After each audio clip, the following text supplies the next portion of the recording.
Take me to the ocean.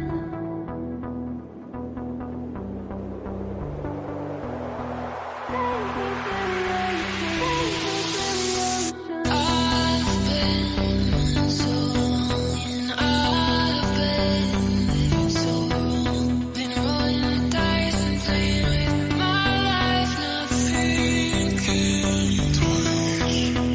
Oh, what have I done? I've let down everyone. Let it get so So wash my sins away, make me clean again. Hold my head and lay me in the ocean. Wanna start again. Hold my head and take me to the ocean.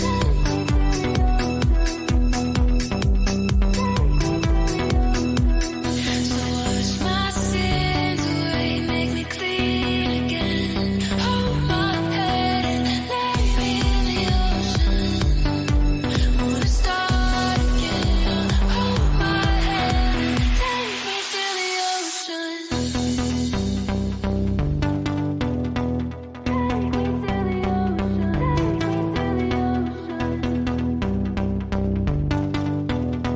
Take me to the ocean. I've been so long and I've been living so wrong. Been rolling the dice and playing with my life, not thinking twice. Oh, what have I done? I've let down everyone. Let it get so So wash my sins away, make me clean again. Hold my head and lay me in the ocean. Wanna start again. Hold my head and take me to the ocean.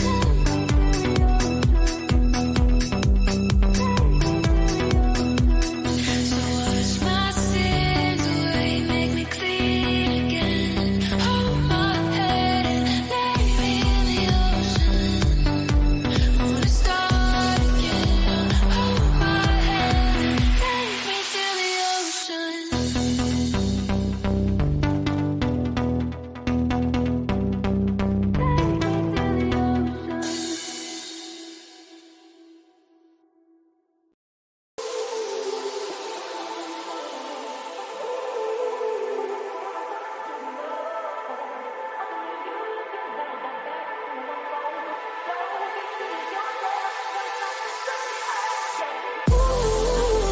There's power in your soul. Ooh, and I want you to know only you can help that magic to unfold.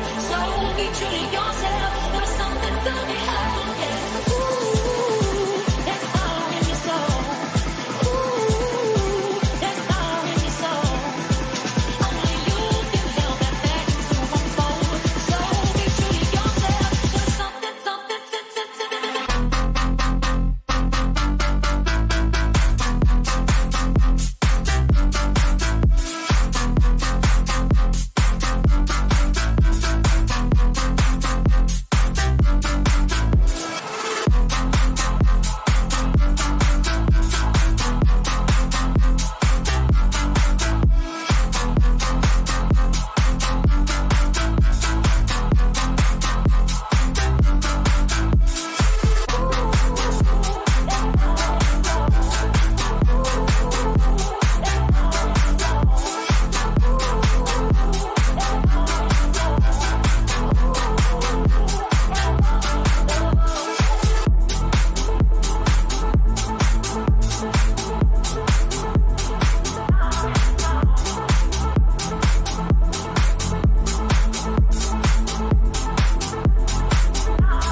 Good morning, everyone. Can you guys hear me all right? How's everyone's morning going? Let's get into it. Happy Sunday. You guys been trading it all this weekend? Let me check chat in just a second. Let's get this background music going. I like that one more. Let me know how the audio is, guys, before we get started. Just want to make sure everything's okay. Get the stream going. If this is your first time in the stream, guys, pretty laid back, ask me anything style. I'm going to go over some of the plays from this past week, some of the stuff I'm looking at right now, and then pretty much free for all, man. Whatever you guys want to talk about, any chart requests, anything like that, I'm happy to look at. But yeah, man, let's see who's here. What's up, W? What's up, Richard? See Richard every week, man. Welcome back. What's up, Daniel? What's up, Broccoli? Holy kicks, I just won in Wheel of Fortune on the NBC app. Beers on me. Dude, what? What do you mean you Wheel of Fortune? How much you win? Hopefully it was a fucking lot, dude. Congrats. Good morning, Diren. Good morning, M. Khan. Good morning, Abdul. Good morning, Woo Song. What's up, man? Woo Song, by the way, he's been doing the thumbnails for me. If you guys want to see, just changed all the thumbnails for the Rounds podcast videos. They look pretty sick. I was doing a really janky job at those. Good morning, Master. What's up, Axiom?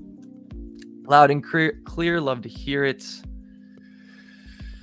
What up, Pierre? What up, Design Identity? What up, AM? There's an echo. Is it like a music echo? Because it might be that the music might be a little loud. Maybe my mic's a little too close to it. Let me know if I fix that echo or if it's still there. $75. Dude, I'd take it too. $75, a nice tank of gas.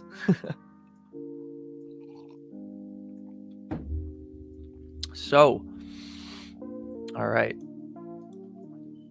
Which one of you caught this Bitcoin move this week? Did anyone expect? First of all, let's get a clean chart going here. Did anyone expect these moves this week? Because I certainly did not. I went into last week thinking it was going to be another kind of fade the weekend pump week.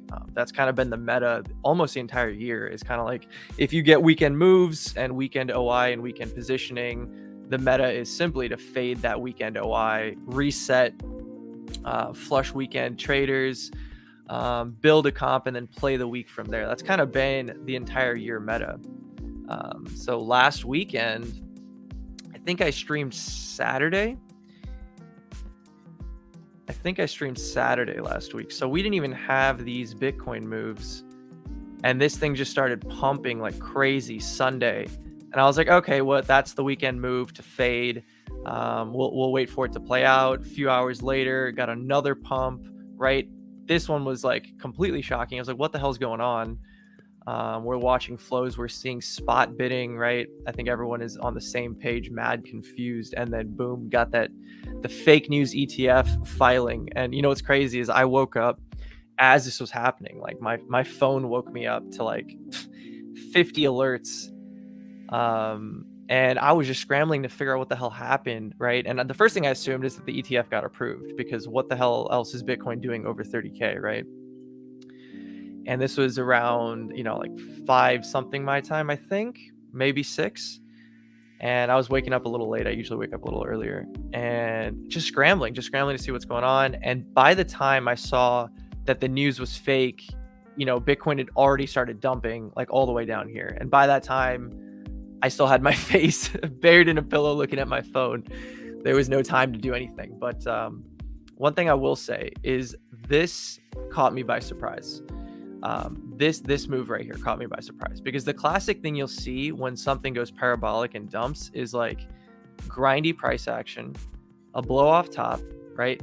And then some kind of retreat towards that as shorts close. Like people who shorted up here are closing. This is kind of like your short covering bounce, right? That caps it, and then we go for liquidity, right? That was what I was looking for right here. Again, I was still flat Monday looking at this, but what really caught me was all we did is get caught by the hourly trend, and the hourly trend was the exact same one that held us all weekend. And if you guys know me in my system, I'm a trend trader. I'm always respecting low time frame and high time frame EMAs.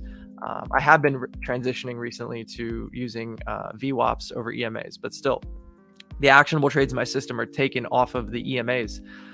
So once I saw that happening, man, I was like, okay, I'm looking for a sweep of these lows and let's go, right? And that was kind of the story the entire week. Is like, I took the sweep. What was this, on Wednesday, via altcoins? And you know, the plays that I talked about for the week, if you guys were here on the last live stream, was INJ. So that was really the play. And INJ's worked out beautifully. And I'm very, very happy with this one. You know, the way we had it drawn out last week was like this, you know, confluent with the high volume node. And I don't have it here, but the yearly VWAP. And I was basically bull posting this for weeks, right? And saying, look, INJ is one of the most resilient altcoins in the market. If it does break above $8, if it breaks above last quarter's VWAP and this current yearly VWAP, right? If we get above both of those, high volume node, like, I want to hammer it. This is a trade that I want to crush. And my TP1 was right in here, right? What was it? 860. 860, my ass got filled. I exited fully. I missed this next pump coping yesterday morning, and then got back in on a puke last night. So I'm back in the INJ position. But yeah, I'm looking at this going all the way to $10. You know, $10 or bust. And I'm comfy if, like, all week we're doing something like this and building a comp in this area, as long as we don't drop back below 860. I really don't want to see INJ back below 860 unless it's just for a wick that's bought up. That's fine. You know, prolonged time under there would start looking pretty janky, and we'd have to reassess a lot of things. But another one that's fantastic that I'm in right now is Link. As I tweeted out earlier, if you guys seen that, like, this time is different. I really truly believe that this time is different. You guys can see it on the monthly picture, right? This really tells you everything. Like, a lot of people are looking at it kind of on the daily chart, and they're looking at these triple equal highs, and they're saying, oh, look, we sweep these highs right here, and we're going to send it all the way back to range low, and Link is always the bearer of bad news, and yada, yada, yada.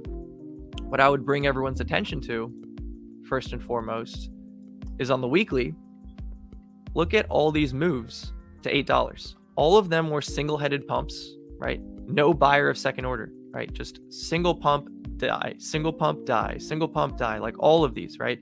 This was the one that got me kind of interested last month, where I was like, okay, we put in the deviation under the range lows, right? We've reclaimed, maybe we get a bid here, psych, no bid, right?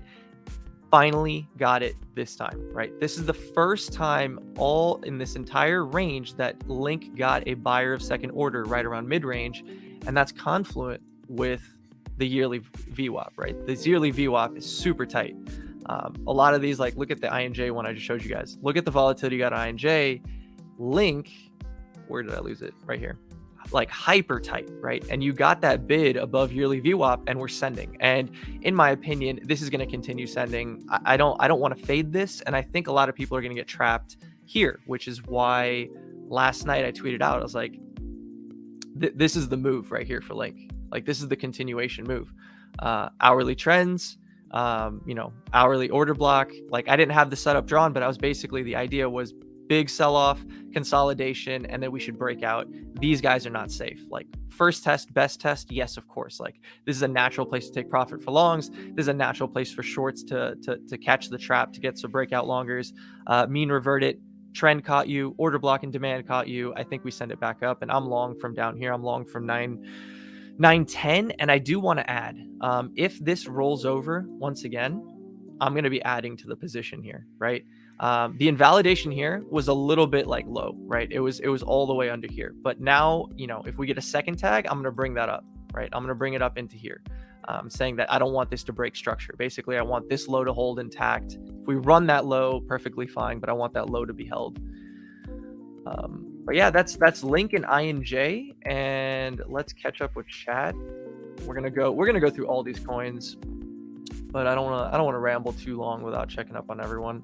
One question I have for you guys, and I have a poll out on Twitter for this.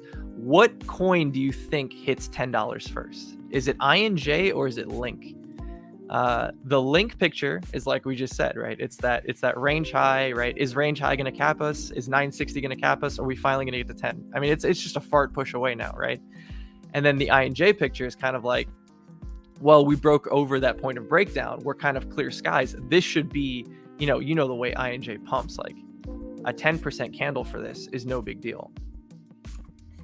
Let's see, how much is this to move? This is about 9-10%, right? So that should be no big deal. I expect this honestly to happen this week. And I like I said, I want to bid and I want to defend this area on INJ if we continue to get pullbacks. But yeah, let's catch up with chat. What's going on, boys? No echo. Can confirmed it stopped. Cool. I should have checked before before I started rambling. Should have checked if that echo's gone. I kind of forgot. Busy at work. Don't get fired, man. You can always watch the replay. All of these streams are recorded and will be saved, so you can always watch it later. Don't get in trouble, man. Hey, it's Crypto Killjoy. What's up, dude? What's up, Crypto Killjoy? Been bull posting for 3 weeks straight, but missed this Bitcoin pump. Dude, that's the nature of these markets, right? That is the absolute nature of these markets, is that, like, even for me, being hyper bullish on INJ down here, I was continuing to look for these, but like every single time INJ got in here, I was round tripping some, right? I was round tripping a little bit here. I was round tripping a little bit here. I was getting caught thinking, okay, wait, we might break down, right? Entering another position, right? Looking for that breakout that finally came this week. And like, you have to be on your toes, because when those breakouts come, like, a lot of people expect these perfect retests. Like, so many people are expecting this perfect retest, but a lot of times what coins will do, if this is resistance, it'll like press up against this and it'll just go like that. And you don't get, I know this is getting messy here, but you don't get that perfect retest. You just kind of get like, this is the breakout. You get like a consolidation and then you get another move up, right? And a lot of people have a hard time positioning in these consolidations because they think they're just going to get caught in a trap and it's just going to get deviated or whatever. And then obviously people don't want to buy resistance. So that's the nature of these markets, man. They're ruthless when they trend. They don't let you in. And I think a lot of people struggle with that. And I used to struggle with that. And that's why I kind of developed a trend trading system that, allows me to define my risk. Even when coins go parabolic like this, I can just look for local trends, that are kind of following like this, and look for pullbacks into that trend. Maybe an order block forms, maybe something like that, something structural in a consolidation within a parabolic trend on lower time frames. That's something I look forward to doing anytime these things pump. And that's why I have this kind of saying a lot that I used to tweet a lot, and it became kind of a meme. I don't say it that much anymore, but it's kind of the you break, I defend, right? Like, I don't give a damn about playing this the same way with INJ. I took profits here, right? I did want to play the next leg and I got left behind, and we'll talk about that in a minute if I remember. But now that it's broken above here, right, the liquidity targets are all the way $9.70, $10. I honestly don't think this matters. I know a lot of people are going to be, intimidated by that, but I think this point is the real enemy. Like, this is the point of breakdown. This is that point of breakdown order block where bulls should have defended to create a higher high, but this is where the entire structure fell apart. And this is confluent with a whole bunch of other things, right? Like we talked about yearly VWAPs, quarterly VWAPs, all that kind of stuff. So the U break, I defend, right? You break above this, I'll defend this area. Whatever pullback you give me, my invalidation's below here, my high side target's up here, right? That's kind of the idea on high time frames for a lot of these moves. So I used to have a real big problem playing into strength. That was honestly my number one weakness in 2022, was anytime markets would trend, I wouldn't know how to get into them. So kind of nice knowing that that's kind of one of my strengths now.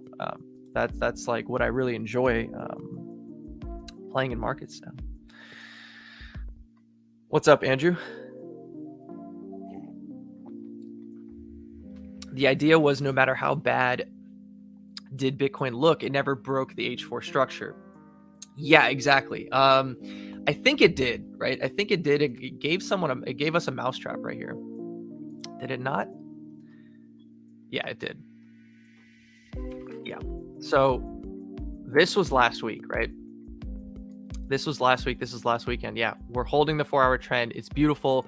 We broke down and we started consolidating right here underneath the 4-hour trend. And this is that Sunday move, right? All of these moves occurred on Sunday, which I think, caught a lot of people with their pants down. A lot of people have a hard time positioning in this and trusting weekend moves.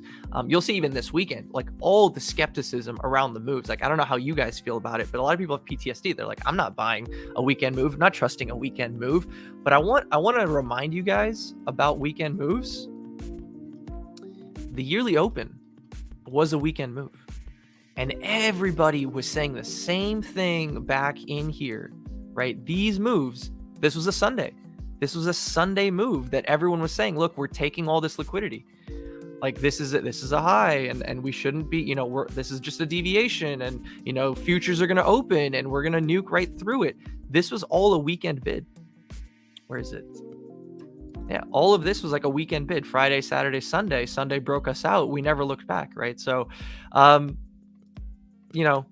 the market will do this thing where it lulls you into one meta and then abruptly will change the meta, and people are unwilling to adapt to the brand new information, and it takes them a while. It's that same like kind of psychology of a trend tweet that I posted last week, that the initial characteristics of a trend are basically, you get momentum, you get the trend, and you get skepticism, tons and tons of skepticism. And that's what we're seeing right here. And that's what I'm loving. That's why I'm loving to play the long side, even on the weekend, even on a Saturday, even on a Sunday, is because there's so much skepticism in this market right now. People cannot come to any agreement where Bitcoin is going. There are moon boys talking about this is the start of the bull market. There are people thinking rationally liquidity is at 32. There's people that are like saying, no, this is the head and shoulders, right? This is that meme head and shoulders pattern, and this is a lower high. There's a bunch of people with conflicting thoughts. There's Capo saying 12K, and I'm sure there's hundreds of, thousands of people thinking 12K is still in the cards too. So what's beautiful about us right now is no one has any idea what's going on, but the trend is upwards, momentum is upwards, and Bitcoin continues moving upwards. And we have the ETF narrative. The whole thing now is, look, it's going to get approved in the next 90 days. Like, the confidence rate is super high. The ETF news, that wick that occurred, made people realize, okay, wait a minute. If that could happen, I want to be positioned for the ETF, right? Whatever's going on, right? The whole point is there's skepticism, there's confusion. People cannot agree on one thing or the other. And I think that's a very healthy gauge of an early trend, right? Same thing was here. There's the same thing that occurred here. So much skepticism and consensus started coming in here. And what did we get? Big washout, right? Again, this is where we had, what do you call it? This is where we had more confidence, right? People calling for higher targets. Again, this is the most confident anyone was all year. This is the loudest bulls were all year. They got super confident.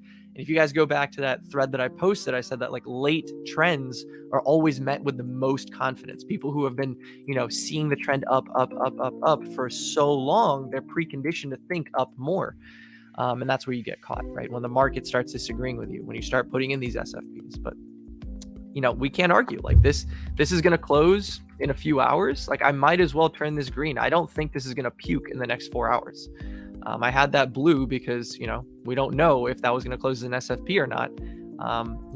Clearly this time is different. The weekly has been my leading bias on Bitcoin kind of all year.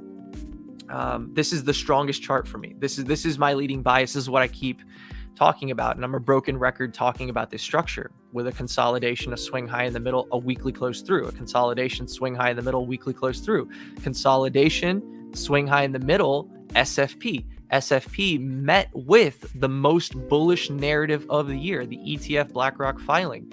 The news was absorbed. Everyone knows the importance of 30K. Everyone knows this point of breakdown in supply. SFP yearly highs 4 times, nuke, right? I was of the impression that this entire move is the lower high, right? Like I said, until Monday, I was unwilling to entertain the top side here. I was bearish for all of this. It's only until Monday. Monday is when I flipped and I go, okay, look, this is where the market wants to go. I'll continue to play in the market. And I went on a long tangent there, but let's catch up with chat once again. Sol pullback, Link pullback, INJ. Yeah, I mean, does Link look like it's pulling back? The weekly close is in what, 6 hours? Link looks good.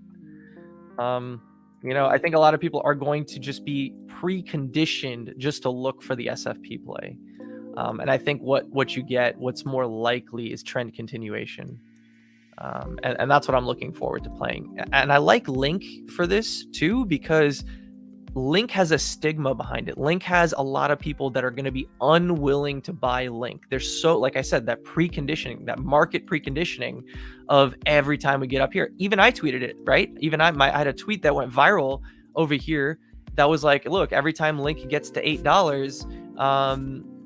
the whole market nukes. On average, in the past 18 months, Bitcoin nukes 15% every time Link rejects $8. And it was true for every single one of these moves. It was true for every single one of these moves. This move, right? Every single one of these was met with at least, I think it was 16%, 22% sell-off. Every single one of these was met with that until this time, right? And that's what I want to see. I want to see trend continuation. I want to play the momentum here simply because people are not expecting it. And they're going to be saying the same thing. This is a weekend move. The market always dies whenever Link pumps, X, Y, and Z. But I take your attention back to the monthly picture. Does this look the same? Last month was the first monthly close above $8. Every other monthly close was below $8. The first one above 8. This month opened. One second. I have OCD. I got to get rid of this. This month opened with a down wick, right? For the majority of the month, we spent accumulating down here. It's that same kind of PO3 thing, right? If this is the candle body, there's accumulation, manipulation, and then expansion, right? This is that classic ICT PO3 that he teaches, how candles form. So that was your accumulation. Here's your expansion. And I full well believe that Link's going to close this monthly 8 more days above $8. I don't know if it's going to close at 9, 8, 10, 12. I don't know, but this looks strong to me and I don't want to fade this. This is a change. This time is different. All the memes, X, Y, and Z.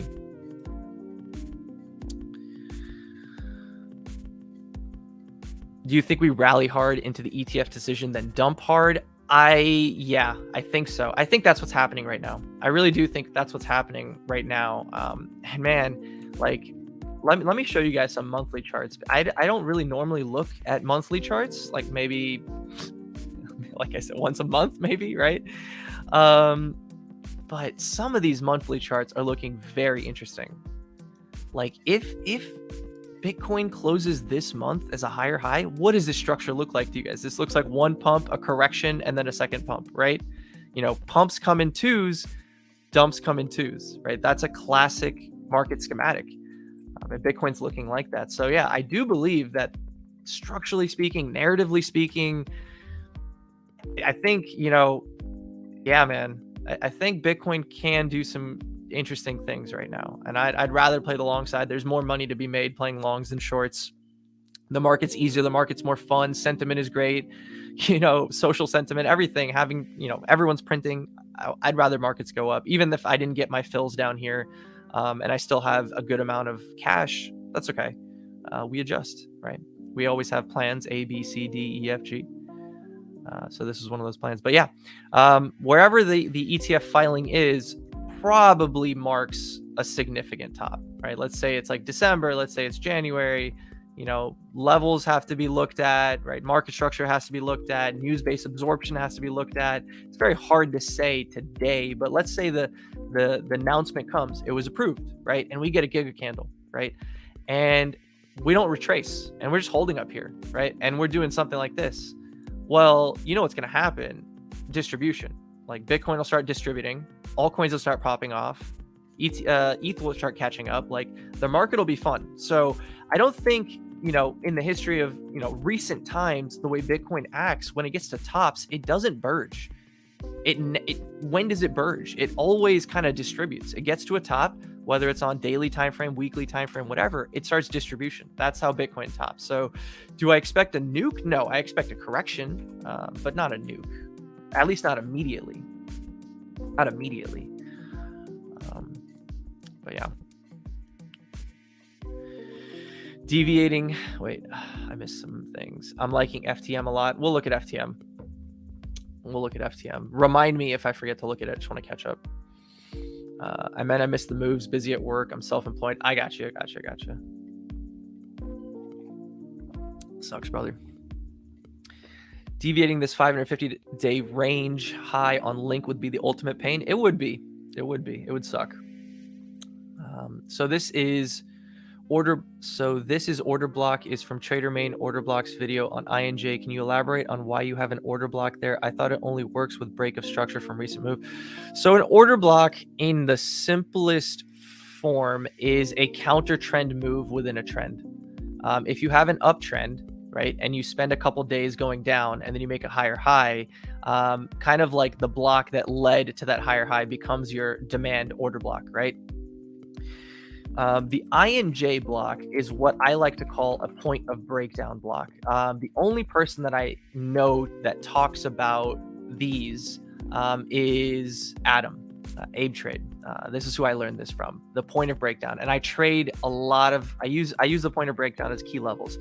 This is a bearish order block, right? This is a down leg. That's a counter trend move. Boom, that's a counter trend move into a leg lower.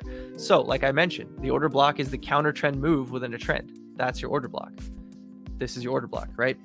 This bearish order block should be a bearish order block. It should reject, price should reject from here. When you reclaim a bearish order block, it becomes a bullish breaker block, right? A breaker is a break in structure, right? So this is your downtrend.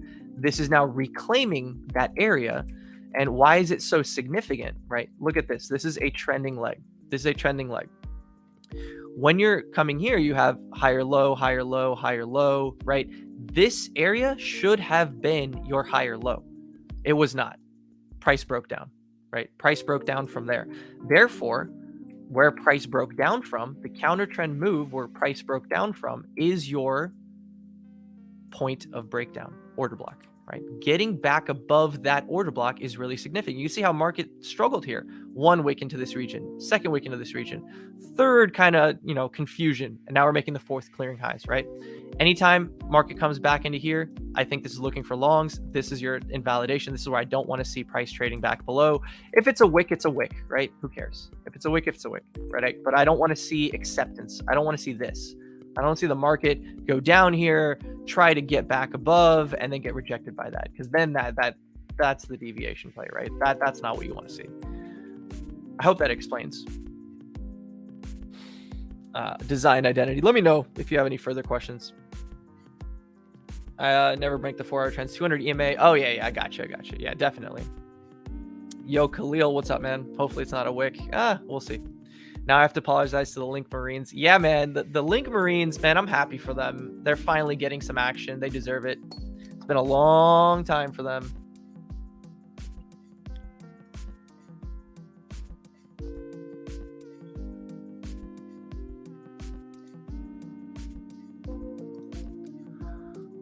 All right, let's get back into this. My bad. Checking my own positions there. Interested in your Maker view? Yeah, let's do Maker. We'll do Maker. We'll do FTM. Feels like that's the only thing seems fishy currently. You're gonna have to be more elaborate, man. I talk about too many things. I'm gonna forget exactly what you're referring to as fishy. Link testing 978 breakout or M formation. I don't know what an M formation is, but me, it's only a matter of time. You know what's even more bullish in my opinion? Don't break out. Don't break out. Do this. Come down, do this thing for 3 or 4 days, then break out. And you know what you just created? An order block. Now you've created an extremely strong invalidation for bulls. You don't want to see this retested. You want shallow consolidation and then a takeoff. from there, right? Because now bulls are just going to continue longing the shit out of Link. Everyone's going to continue buying the shit out of Link once you develop demand at range high. And you know what's funny is while demand is forming, bears think it's bearish, right? They're looking at every single metric. They're looking at the 12-hour, the 4-hour, the 1-hour, the 15-minute. They're trying to look for every single advantage they can get to say, oh, this is broken structure, right? But if it just does something wacky like this, and this turns into just a run of the low, well, what do you think, right? That just turns into a run of a low, and then we break out. This entire area on high time frame, on a daily, on a weekly, whatever, becomes demand because you've broken out of it, right? Now, every visit of this area should be for buying, and you should continue upwards. So that's how I see it. I think this is too obvious of a level for bears to get away from, get away with it.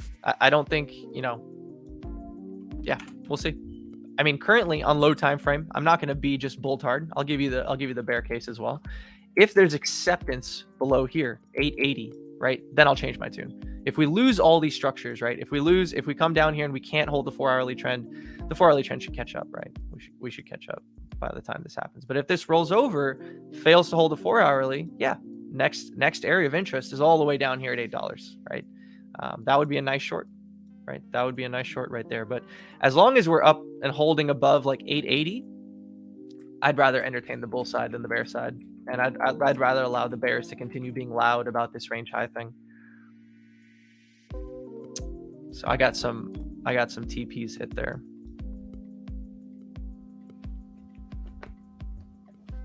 I think I might have it on a different chart, but basically, let's pull up Link on this chart. This was the trade that I took this morning, and 1050 on the perp is your yearly VWAP. That's my previous year's VWAP, excuse me.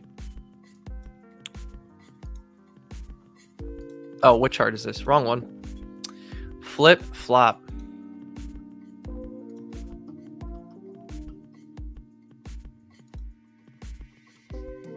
Oh, is it I think it's the Coinbase chart. I'm looking for one of them, man.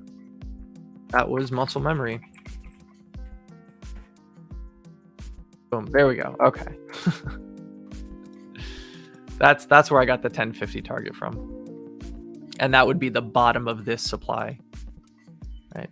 That would be kind of like the first test of this supply, this region right here. 1050, 1060, 1070, that kind of area.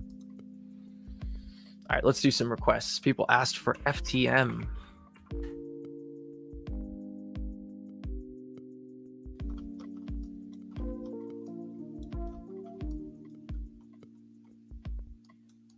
Oh yeah, okay.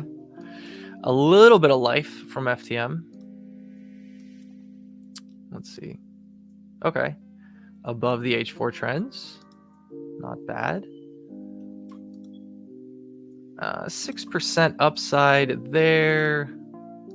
Swing high here. It's going to be very hard. You have to play this on super low time frames. I do think it's bullish though. I agree with you. This looks like a good pattern here. At the very least, take this high, smack into the daily 100, and then it can cool off. But yeah, there's a trend. There is a trade to take in here for sure. Yeah, that looks good. That's a very healthy price action there. You've consolidated. It's that classic pattern, right? Expansion, Fallis talks about this. Trader Cause talks about this. Magus talks about this. It's just the most classic thing in the world. Build a comp, sweep the lows, get back inside, expand, right? That's what you have here, right? Boom. That's what you have there on FTM. Looks great. If you're in FTM longs, those are your kind of your targets. Liquidity, daily 100.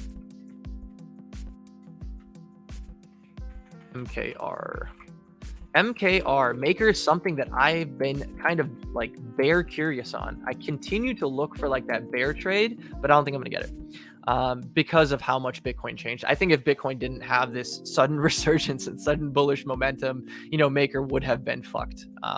And that's easy for me to say. I know that sounds very LARPy, like, oh, I was only wrong because Bitcoin moved, but it kind of is at the end of the day. I feel like Maker was looking extremely heavy from here.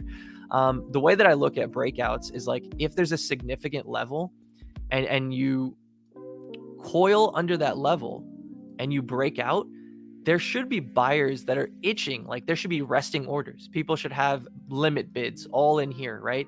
And those limit bids probably shouldn't get filled because there's so much demand. And then you leave kind of like a liquidity gap. You leave kind of an FVG right here, right? Like this, let's clean it up. It's getting messy.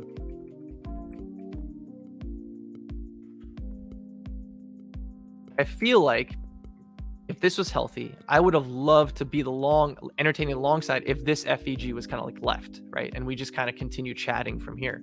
But I don't love the way that it's like hugging to that range high. And this isn't just local. Guys, this is like significant.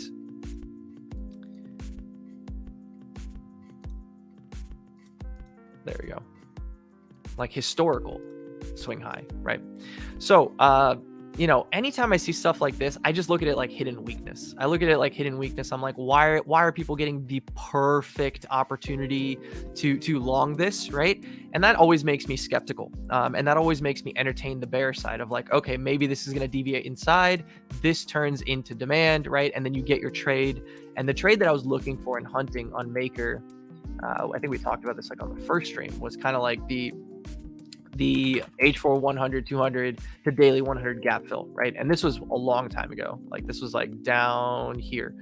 And I was kind of entertaining this idea that we get back below this, right? And we can kind of test this and maybe come down into here, right? Because that's what Rune did.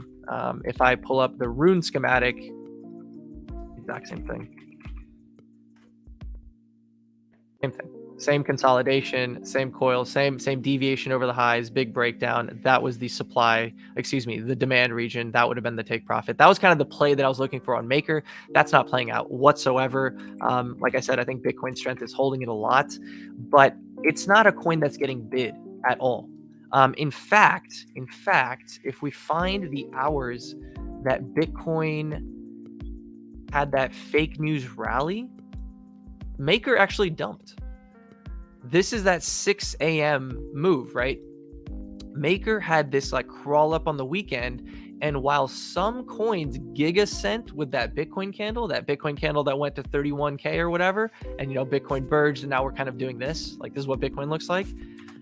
Maker really didn't have an up move. It didn't get the bid there, right? All it got was the nuke, right? And we haven't gotten back to those highs. There's coins like Solana and INJ and Link that have cleared those fake news highs and have made higher highs. Maker's not one of them. So generally, just not a coin I'm interested in trading either way. Like I just don't care about this coin, like I don't want to trade this.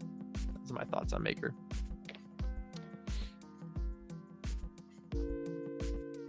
Did I miss anything? Do you think crypto can continue against the drops TradFi market? Do you think crypto can continue against the drops TradFi market? I'm going to assume what you mean is, ES is not performing well and it's correcting and Bitcoin's strong. Yes, I do believe that the divergence between markets continue to play out. We've seen that numerous times. They happen in pockets. They don't stay forever, but these markets do diverge a lot. In fact, I would say, and I would argue if someone wanted to debate me, that the majority of 2023 Bitcoin has been largely decoupled from TradFi. I know like you could say, they both went up together, they both went up, down together. Intraday, you're not kind of seeing the same moves. Like in 2022, guys, it was tit for tat. Like in intraday trading, it was basically this, like ES and Bitcoin were like 1 and 1 and 1. Like every single move was exactly the same in 2022, especially during like this phase. This was very, very tightly correlated. And we haven't seen that. Bitcoin has been moving on its own accord a lot. It's been, moving before ES pumps. Bitcoin led the yearly open rallies. Like you guys got to remember, it wasn't until here, right, that TradFi went crazy. Like March is where TradFi went crazy. Q1 is where crypto went crazy. Like crypto went way crazier than TradFi off the yearly open. TradFi caught up way later. And it's a possibility right now, again, that Bitcoin's just simply leading. ES is doing its correction. Let's pull up ES. ES is doing its correction. Obviously, this deviation didn't play out. Buns. But into this, like, okay, let's pull up the monthly. This is where I feel like, yep. Right, this is such a strong kind of SR region for ES, and you're coming back into all of that. So, I mean, I would speculate that ES would eventually catch a bid somewhere in this region, even if it just chops around, whatever. I don't know if it's going to nuke. That's my bias at the moment. I think, you know, compared to Bitcoin, like, we all know the liquid nature that, you know, crypto trades in. It does like 50 pump fakes. It'll sweep a high, it'll flub around, it'll take that high, and then it'll nuke, right? It does so much like fuckery, which is not really what you see on ES. ES trades very clean, very direct. It gives great signals, especially on high time frames. And coming back into all of this demand, you know, big SR flip and stuff like that, I expect this to cool off and eventually get a reversal and get a bounce.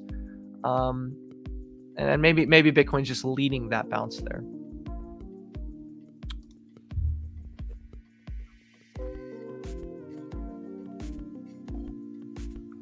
What about Sushi?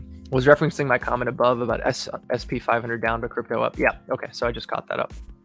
Seems that Sushi is breaking trend on the 12-hour. Still room for pump if the market is bullish.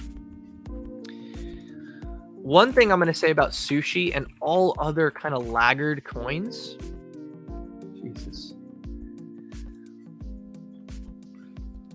like any coin that looks like this, all I'm going to say, there are rotations to play. You can get pumps, but you're better off just playing the strong coins. And I know that can be intimidating. I used to be intimidated by that too. It's like, oh, this coin already pumped. Let me get the coins that haven't pumped. You know, let me find the laggards and setups. Yeah, you can make money like that. I used to do that all the time. Like, that's a very decent strategy to just simply perform and not, you know, not outperform, but simply perform. But you have to understand all the things going against these coins. These coins are weak to begin with. They have nothing going for them to begin with. There's going to be less interest, less participants, less bulls, and more people that are willing to sell, right? That are underwater, that are taking advantage of these pumps. They're like, oh, thank God the market's bullish. You know, I expect Sushi to go down eventually. Thank God. Let me put more sell pressure on this coin. That's just a common theme on all these coins. So that's just what I wanted to get out of the way right off the bat. But what was your question? Let's see again. Sushi's breaking the trend on the 12-hour. Still room for pump if the market is bullish. Okay. 12-hour. Yeah. I see what you're saying. There's a run of the low. Here is your kind of breaker. I'm not going to even make it clean. It's just the idea, right? That was a previous high. This should have capped it. We've gotten above that. Here's the real thing. This is your point of breakdown. I already taught earlier in the stream what a point of breakdown was, right?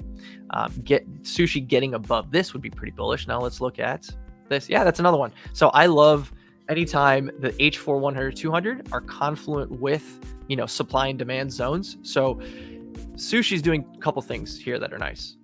It's having a consolidation here. A breakout above this gives you an invalidation, right? Because now it says, look, we should not trade. If you break out, you should not trade below the daily 100 200. You should not trade below this demand, and you should not lose this point of breakdown that you just reclaimed, right? So a bunch of confluence for trend continuation there. And then, yeah, simply just aim for high side targets. Let's look at the daily. Pretty confluent, right? You may get lucky and you may get this setup with the gap fill, the 100 200 to the 100, right? I've taught this gap fill so many times. Check out the first live stream that I did. Not the one with Schmosby, but the one right after that. It was the first kind of solo live stream that I did here on YouTube. I taught the gap fill numerous times. If you're interested in learning that gap fill, go back and watch that video. That video teaches you how to trade those ones. You also mentioned that fading weekly moves was a meta this year, but in your opinion, why this time would be different? Most of the weekend pumps did retrace on Monday. Well, did it retrace last weekend, dude? Did last weekend's pump retrace? It did not. Like the ETF pump, the fake pump, the fake news pump, Bitcoin's last weekend pump didn't retrace. And it's just something you have to keep in mind. I'm not saying, you know, completely throw out everything, go to this new thing. I'm just saying, open your mind up to the possibilities that these things could occur. I already showed you how the yearly open rally was formed on a Sunday. And a lot of people were saying the same thing back then. And I was fading them back then. And I was saying, nope, this looks structurally strong. Bitcoin is flipping high time frame EMAs in my system, stuff that I look for to get long. right? Down here. Not only are you flipping the H4 100 200, but let's go to the 4 hour. You're also being carried by the 4 hour trend, right? This looks structurally strong. I don't give a damn Friday, Saturday, Sunday. I don't care. This is too strong for me to fade. And in fact, I added to my positions. If you go back in the clinic, you can see, I like posted it too. I was like, this is the time. This is the time to be bullish. Put your like bull hats on or whatever. January 6th was actually the day where I was like, this is it. Like January 6th, we're breaking above this. If we hold above this, like that was where I got hyper bullish. That happened on a weekend, Friday, Saturday, Sunday. So yeah, even if the meta is one thing, it can change on, it can flip on a dime. And that's the beautiful thing about crypto markets is like, they precondition you to one thing and then they flip it on you. And that the trend gets stronger as people trickle in, right? So let's say the meta is a range bound market, right? And you're doing this, right? And you're doing this, and you're SFPing, and you're doing that, and you're just ranging around. The minute Bitcoin does, and let's make it even more obvious. Let's do it like this. Let's say that was an SFP, right? The minute Bitcoin does a move like this, what are you thinking? You're thinking, oh, that's just another, fade of the highs. Like there's another deviation. There are some clues. Like, you know what could be happening here? High time frame moving averages could start getting flipped, right? Bitcoin could be doing cleaner. So I'll make my point a little bit better, right? There could be clues in this range where it's like, people are thinking this is a deviation. They don't pay attention to the structure shift within the range. And I've talked about this numerous times on watch list videos and live streams and stuff. A clue that I always use is flipping high time frame EMAs within range. If you flip significant high time frame EMAs, VWAPs, etc., that is a structural shift in trend. That's why I'm bullish on Link. Link's yearly VWAPs. I'm not even drawing this. I'll just show it to you guys. I did it earlier in the stream, but we'll do it again.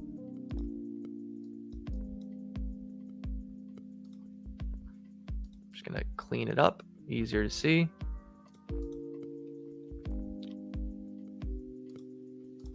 Boom.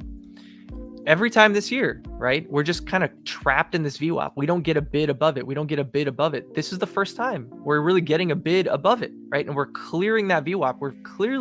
We're just blasted through it, right? And like I said, this is the first time on the weekly. That you've had a structural shift. Every move into 8 was for selling. All of these were parabolic moves for selling, right? So you're getting a clue by the market that there is a buyer of second order in this region for the first time in however many 550 days. So these are structural clues along with the monthly, right? So there's always going to be clues that allow you to believe that something is probably not a deviation and probably a trend continuation.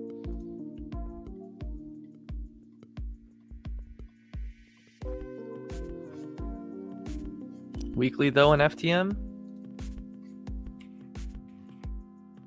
See the weekly on FTM.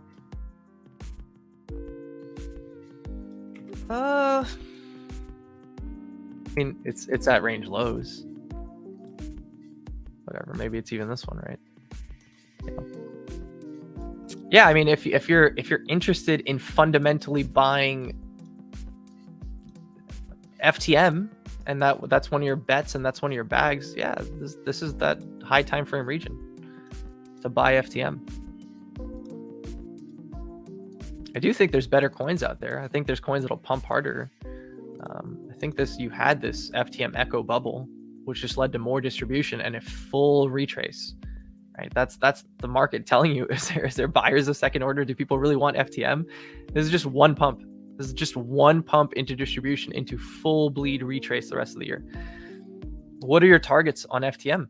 Is it just a trade? Is it whatever? Like, what's the point of looking at the weekly if your trade is on a 1 hour?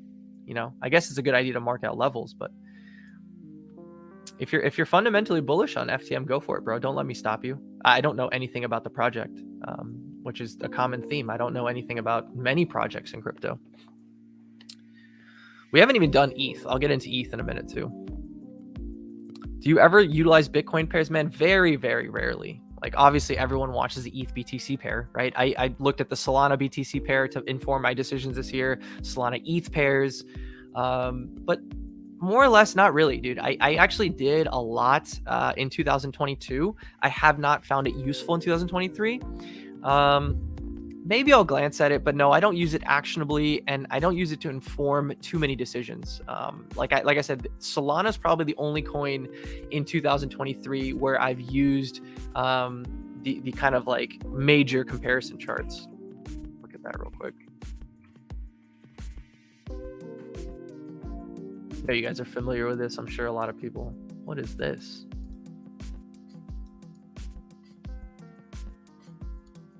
Holy crap, I don't know what that was.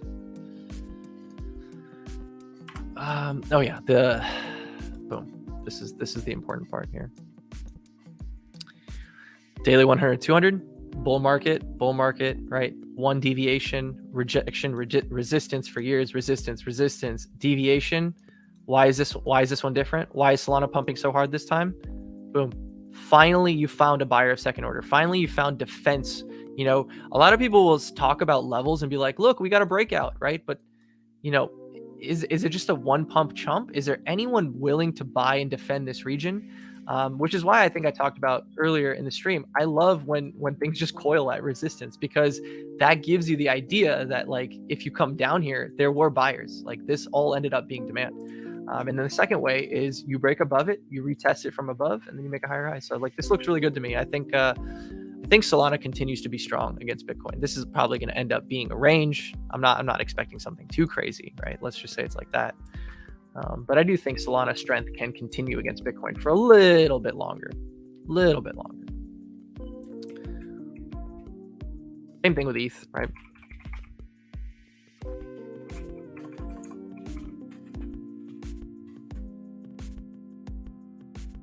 Right, looks pretty good.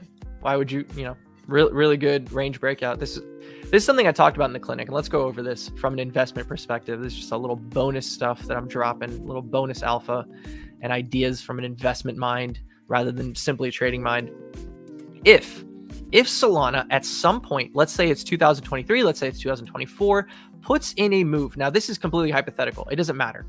Any kind of move, right? Any kind of big breakout of this range, right? And it just goes parabolic, and you see Solana on its USD pair make a move, let's say 40, right? Something like this, 60, 40, right?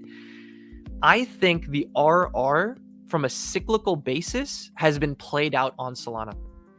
Straight up. I think Solana is no longer worth buying and holding on to. I think the trade was here.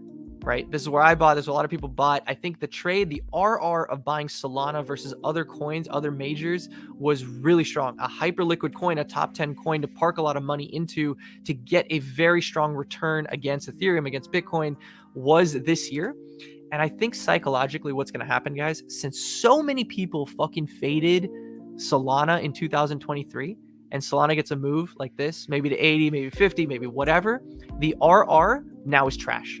Because I don't believe Solana is going to make new all-time highs. I think Solana is destined for 140, 180, 160. It's debatable. Like, this is the region where I think Solana tops. I absolutely do not think Solana is going to make all-time highs. I may be wrong, right? I'm just one anonymous guy online. This is just my opinion. But when and if, you know, in sometime soon, Solana makes a move, 50, 60, something, that coincides with a move like this on Solana ETH, right? What does this look like to you guys? This looks like the classic echo bubble. One pump, retrace, right? Consolidation, another pump, retrace, another pump, retrace. That's that alt cycle. And you know, all alts pretty much trend to zero against Ethereum. All alts pretty much trend to zero against Bitcoin. This was the move that you want to capitalize on. And I think, you know, once that plays out, it's probably better for your money to speculate on other coins from an investment perspective. Now, you may be saying, oh, I'm really dumb. Why did I sell Solana at 50, at 60, at 70, at 40, whatever it may be? You know, and it does trend higher. But you have to think, how much am I making a return? Let's say Solana gets to $80. Solana gets to 80, and then in the bull market, the peak of the bull market, 2024, 2025, we make it to 170, 180. You get a 2x from there, right? Maybe you have to deal with a lot of this, and then you eventually get that. Doesn't that seem like a sunk cost, or not? That's not the right thing. Opportunity cost, because I think there's a lot better places to park capital, and I think the mental trap is going to be so many people that faded Solana in 2023 that go, okay, fine, like I admit Solana is a coin that I should buy. Well, they missed the trade from $8 to 50 to 60 to whatever. They missed that trade. They missed the trade against Ethereum. They missed the trade against Bitcoin, and now they're going to sit in an underperforming asset. And that's what crypto does. It punishes people who are late to trends. It rewards people who make, take the unpopular, risky, high risk, high reward trades when they're super unpopular. And it punishes the people who take the trades, at least from a return perspective. Like, I'm not saying you're going to lose money, but from like a max return perspective, when you're super late, when the trade is agreed upon, when everyone agrees, oh, fine, fuck, I should buy Solana. Solana did so good in 2023. It probably ends up underperforming next time. Just food for thought there.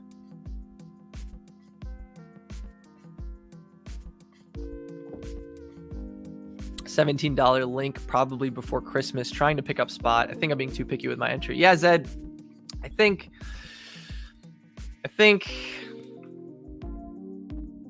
I've talked about Link a lot already, and if you're just joining in, man, just maybe rewind, put it on 2x speed, sprint through it, or wait. I think maybe we'll have timestamps a little bit later, right? So you can just you can go straight to the link sections. But I talked about Link a lot. Yeah, I do think higher prices are coming, bro. It's hard to tell someone to buy spot here, right? It's like you had 15 months to accumulate spot. It's like, do you really want to buy spot here? And then what's the spot return? Like, if your target is 17, right? That's from 950. That's less than a 2x. You have to ask yourself, is there a place where I can get a 2x on my spot somewhere else with less risk reward? Like,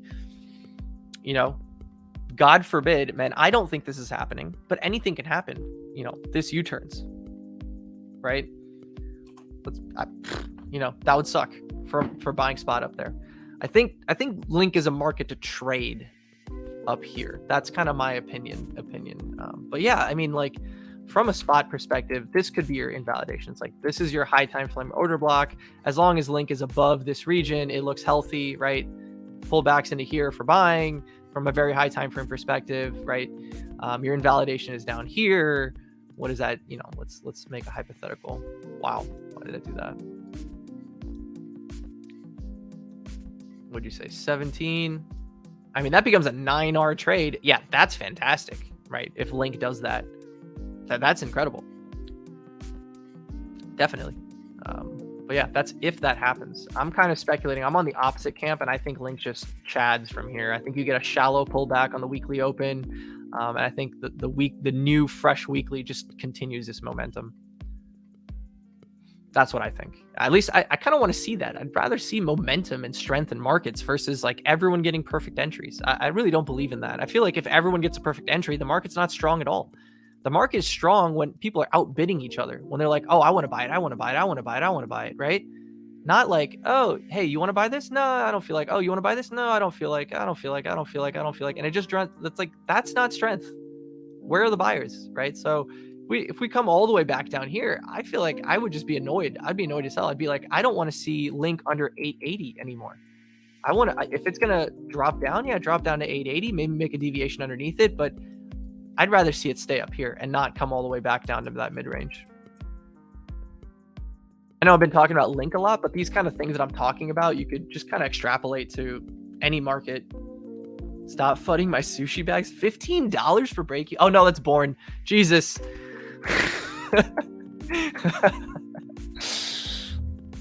All right, buddy. Man, you never know, like you never know in crypto. Okay, $15 literally the fucking Pico top. I should have known that. What's up, Shiv? You're welcome. I don't know what you're thanking me for, but you're welcome. Thoughts on Arkham? Fedcoin? Edcoin. Always gonna have a little bit of love for Arkham because they gave me so much money on the airdrop. Well, not so much money, but hey, money. Money that I like, money that I respect. Is there anything to this? I mean, this just looks like you should short that until proven otherwise, especially if Arkham does this, right? Let's say you even get a pump. Markets are bullish, everything's bullish, everything is a sympathy. You get that. That's for shorting.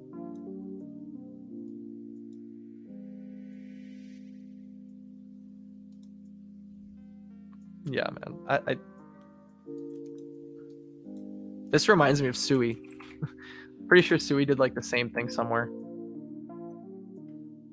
Look, this is how I remember that trade. Boom. It's the exact same thing, right? It was support. You look like you're reclaiming it. You have this big, juicy like pull back into that, super strong. All you did is you like took out some highs. I don't even know if you took out this highest high. No, you didn't. But you took out some swing highs and you just nuked right back below, right? I mean, let's put a pin in this and let me come back and claim clout later. I'm not even going to short this. I'm just going to take the clout. But yeah, that's probably what Arkham's going to do, to be honest. I don't know why anyone would have interest in buying Arkham coin. What's the point? I mean, it was an airdrop coin. Everyone got free money. And yeah, support is support. There's probably PvP games in the perp market a little bit. Broke down. Take this high, you know, trap some longs. People are going to be like, oh, look, this is a reclaim, right? We reclaimed this. And all you did was take liquidity. You know, flooded some shorts out of their positions and then you mark it down again. You know where else I saw this is I got caught trading this. This is how I'm remembering this. I got caught trading this one time. I think it was on ADA last summer. I think it was on Cardano last summer. Let me see if I can find the exact region where it was. I think it was right here.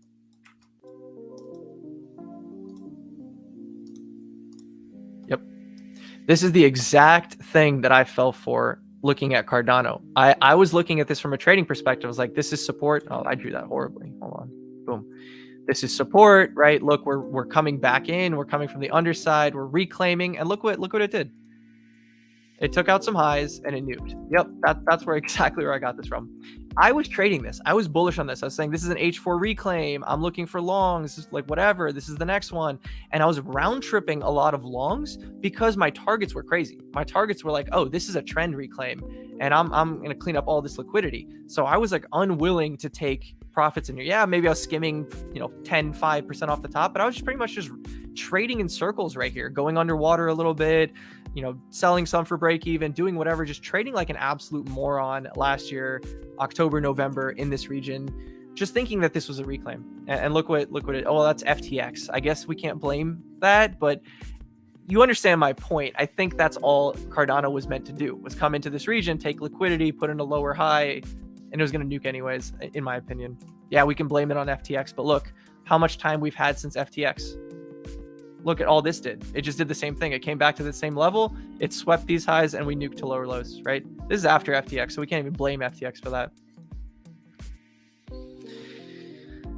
Bitcoin is going to break 32K in the next 2 weeks and bears are going to be mad. Yeah, man, I hope so. Markets are just more fun when they go up.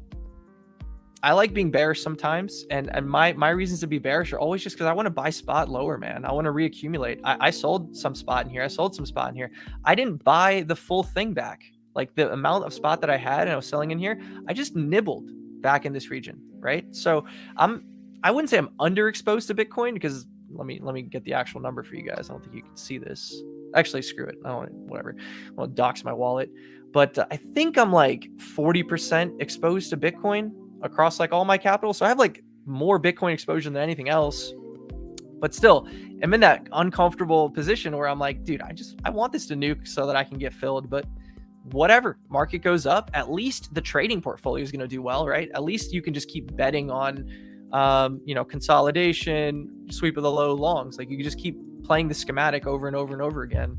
You can keep playing markets that are trending, right? That keep on trading against their trend. More fun to trade in an uptrending market than any other market. This is the most fruitful market in the world. You should want number go up all the time, even if you're not exposed from a spot perspective. Like, it sucks because you'll make more money probably just holding spot than you will trading. But yeah, man, I do think at this point, you'll get to 32, like 1 tap, 2 tap. People precondition to short this. There'll be a short squeeze. There'll be a short blowout. I don't think head and shoulders people are going to win. Yo, Ajay, what's up? Thoughts on render? I haven't done render. We'll do render. Great insight. Referencing Sol. Thanks, man. Okay, here's some alpha. I wanted to keep to myself. Maker BTC 4 hours, the exact copy of Link BTC 4 hour before the pump, but 4 hour 200 SMA EMA. All right, let's do it, man. Let's do it. Why would you want to keep this to yourself, bro? I'm just kidding. Let me read your comment again real quick. 4 hour exact copy of Link BTC before the pump. All right, so this is my 4 hour 200 anyways, right? What am I missing here? Put 4 hour 200 SMA EMA. This is close enough. SMA EMA is almost the exact same thing. I don't need to be perfect.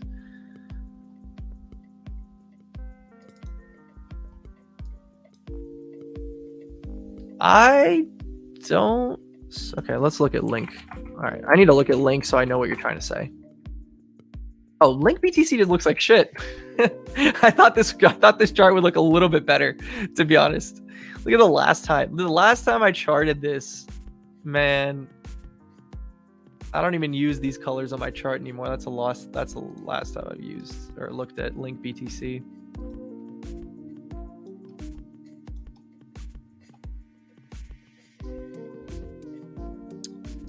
I'm not sure what the edge you're trying to display is, but let's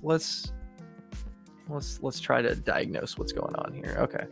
So here, that's how Link BTC looks. You were talking about the 4 hours, so maybe you're talking about something much lower time frame. Okay, so this may be the breakout you're talking about. Okay, strong move, held to support. Maybe you're talking about deviation and ascend. Let's look at Maker. Okay, I see what you're saying. All right, strong move, consolidation, deviation. So I guess that's what you're trying to say is like that's the deviation and it's just going to gig ascend. Yeah, maybe, man. That's hard to put into action, right? Like hard way to put that into actionable trade.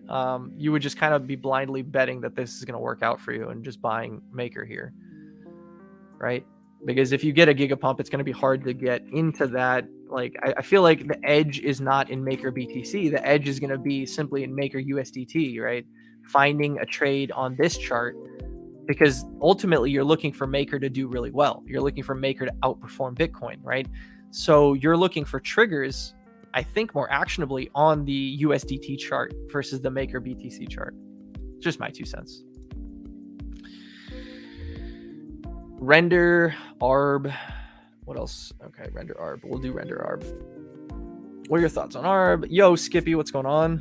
I think APT looks good for gap fill for the D. Yeah, Bags. If you guys are in the clinic, Bagshare was talking about render, or not render, excuse me, APT, Aptos. I haven't looked at the chart yet, but we will look at it. So we got render, ARB, APT. Okay, render's right here. Render's been doing a weird thing this week where it's just like, yeah, it's stair stepping, right? I don't love this. Like this is hard to trade. This is hard to be a holder of like a swing long in this. It's tough, man. Like I want some of that to get wiped out. But I don't really have any new thoughts on render. The high time frame plan is the exact same. These are the equal highs. Is this a spot pair? No, this is the perp pair, but the spot pair has equal highs. The perp pair has like this taken. Let's look at the VWAPs just to get familiarized. Where's the yearly? Okay, perps don't have the yearly. Yeah, there's your confluence, right? Big SR level 172, reclaimed, flipped, pushing higher, getting rid of the upper prior quarter VWAP, right? Clearing a bunch of stuff. There's your prime target, those equal highs. There's your high time frame. There's your yearly VWAP band high. A lot of confluence to say that we're going to go back to 220. The only issue is, excuse me for that voice crack. The only issue here is how this is trading. Like, I don't want to trade something like this. I know a lot of people have an edge trading something like this. Low time frame traders, scalpers, order flow traders can do really well. And you may say, hey, Doc, don't you just trade 4-hour EMAs? Isn't this just a perfect 4-hour EMA trade? Yes and no. This is like what I want to see when I'm trading a 4-hour is stuff like this, right? I want to see like order block. I want to see high time frame EMA. I want to see a level confluent with the H4, and then I want to get like an expansive move. I don't really want to just keep tapping this for like 1% moves, 0.5% move, right? That's like tough to trade, and that takes a lot of patience. I'd rather just trade other markets. And lastly, need to be concerned about the way this looks, right, on the daily. This is that classic schematic too. You've heard me talking, many people have heard me talking about this, but this pattern appears on all time frames. So just remember it. Why does that look so shit? 4-hour. Parabola, retrace, right? Maybe you have, let's draw this again. Parabola, retrace the last demand, right? Find support, and then kind of do this wavy grind up back to the highs, deviate the highs, get back inside, and then you trade this back to mid-range, right? There's your mid-range. You sweep all these lows, you get in here, right? This is a classic schematic. It appears on all time frames, daily charts, weekly charts, everything, right? This was even the Bitcoin weekly chart from the last cycle. This is the double bubble kind of chart, right? Basic range trading, right? Because why is this happening? You have to understand that this parabolic move is an inefficient move, right? Inefficiencies need to be filled. Volume needs to be filled. This is what the market is achieving by doing that. It's filling that volume gap with a lot of price. Failure to accept above this high is a very clear reversal signal, right? That's kind of what's happening here. So Render is basically just doing that on like the 4-hour, right? It had that move. This is your fake news ETF move. No, it's not. Is it? Am I in the right time frame? Yeah, I am. Where was the fake news move? Then this was something else. This was 9 p.m. This was the Sunday move. Okay, the Sunday move, right? This wasn't the ETF move.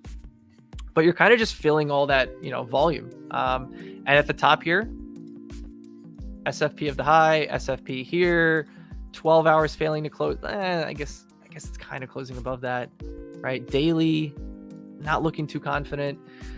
I would love some of this to get cleaned up, man. Like I would love clean some of this up, come down, test some higher time frame stuff, and then let's get a bid from there. Or it's the U break I defend, right? Where give me a significant move. Like just give me a candle like this, right? Give me a candle like this. Give me a strong 4-hourly close up here, right? And I'll play my risk for this next leg, and I'll trade this simply. I'd rather do that. I'd rather do that than deal with this headache. What's next? ARB. It just doesn't look good, I think, from what I remember. Yeah. It's just on every metric, it looks like crap. I mean, we can make bullish arguments, right? We can say that's a high, we're flipping the high, we're consolidating into the H4 100s, but you're below a significant SR level, you're below H4 200, you're below the quarterly VWAP, the monthly VWAP. You may be forming something bullish here, but I think more price action just needs to be built. I feel like this is what my gut is telling me on ARB. If the bottom is in on ARB, we probably just need to run this low one time. And maybe it does something like this. But again, I don't think ARB is a coin that's going to outperform in this market right now. Like we have strong coins to play into. I don't think ARB is one of them. And I know, like I said the same thing on Sushi. There's a natural propensity for people to look for laggards because they're like, oh, this hasn't pumped yet. I can't, bring myself to long Link or long INJ or long other coins. I just want to long the coins that have some kind of setup, and they'll just get carried by Bitcoin. Bitcoin go up, ARB will go up, right? Yeah, there's merit to that. Like I said earlier in the stream, I've done that before. I've made money doing that before. That's been my strategy before even. But I don't think it's a good long-term strategy. I think it's tough, and I think you get a lot of round trips, and I think you get your hopes up that this is going to go higher than it will. And you probably don't take it's that Cardano story. If you guys missed the Cardano story, it was the same thing. I was like, last year, I don't want to go back and do it again, do that too much in streams. I need to get out of that habit of just repeating myself, because I'm always concerned, like, oh, new people are coming in, they haven't heard the thing, and I just repeat, but I'm wasting people's times that are already here. But I talked about Cardano earlier, and I gave that example of, like, that was something I did in that October rally where the market was moving up pre-FTX. And I was one of those guys that was struggling to play momentum. Like I said, that was my biggest weakness in 2022. I struggled to identify momentum. I struggled to play into momentum. I was scared to play the pumped coins. And that literally was the straw that broke the camel's back for me, was the pre-FTX run-up, where I think I saw CBS turn like 3K into 300K or whatever the hell it was in like 2 weeks, playing Dogecoin and stuff. And I remember fading Dogecoin, not like shorting Dogecoin, but I remember fading it because I was like, I can't buy this. It's already pumped, right?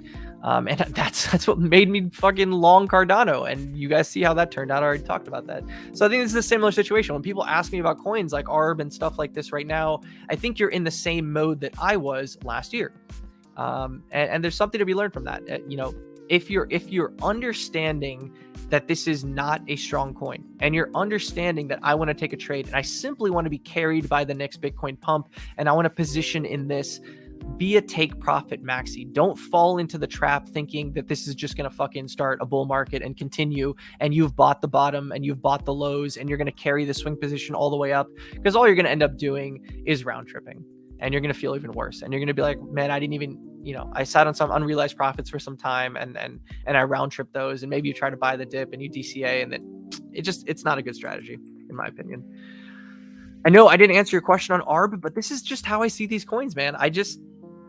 My system doesn't let me trade stuff like this and speculate on stuff like this. This is spot. Like, if you really think ARB is bottomed here and you think these prices are good and you think buying at 80 cents is good, you're buying spot here. And you're saying, oh, in 2024, 25, whatever, I'm selling for 3x, 4x, 5x, whatever it may be.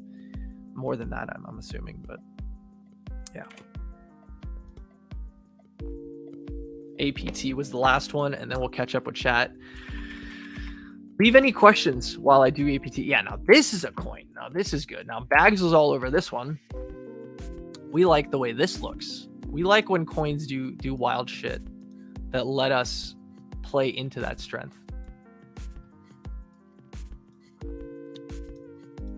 You know what else coins like this bring? Shorts. They just bring like, oh, this coin is pumped a lot. They're looking across the market. They're not in trades. I haven't looked at APT since fucking like January. Crazy how far this is sold off. And they just bring more liquidity to the upside for trend continuation. Okay, let's quickly look at some of this stuff. Okay, so it just did the gap fill. This is an amazing trade. I wish I'd paid attention to. Literally just did the gap fill. Okay, so spoiler alert, for me, this is trade done. Like, I'd be out of APT here. I'd be done with APT. I would have this all. I don't like saying like LARPy, like revisionist history bullshit, because I didn't take this trade. But had I taken a trade like this and was aware of the potential gap fill, I would have been taking profits here at the daily 100. That would have been trade done for me. But let's look if there's continuation. Okay, so you've swept all these highs. You've accomplished the gap fill, right? The gap fill is basically, there's big wide gaps between large high time frame EMAs. There's grindy, inefficient price action that can quickly be moved and swept in one violent move. That's why these are so attractive to long. That's why I love these. But from here, right, the major resistance level is 620. If you're looking for speculation that this is going to continue to the daily 200, you have to be a low time frame trader here. That brings us to the low time frame. 1 hour respecting the 1 hour, respecting the 1 hour here, potentially respecting the 1 hour, right? The first thing and most notable is here's your consolidation, right? Here's a sweep. It didn't sweep this low, but here's a sweep. Basically, if you're looking at this from a trend perspective and a consolidation expansion perspective, you're basically saying that was my deviation. I need to continue moving from here. Like, you really don't want to see APT continue to flub around and take this wick. Like, this wick should be protected now, in my opinion. Two things can happen. If you're really bullish on this, you can look for a sweep and a reclaim of even this. If we think like, oh, there's going to be new, futures open volatility and stuff like that. If APT gives you this wick, right, maybe that was the sweep, right? That was a sweep. There's a continuation. The high side target now is going to be up here, right? That's how I would play APT, right? Either take this wick or start looking for reversal to come in and this hourly trend to hold. Now let's look at some VWAPs, which I haven't looked at yet. Okay. Another major resistance to be aware of. This is the yearly, right? This is the bottom band of the yearly. So now you have a couple high time frame moving averages working against, or high time frame levels working against you. You have the daily 100, right? Which is where we're sitting right now, which is why I said like that would be trade done. And now you've got the bottom of the yearly VWAP underneath you.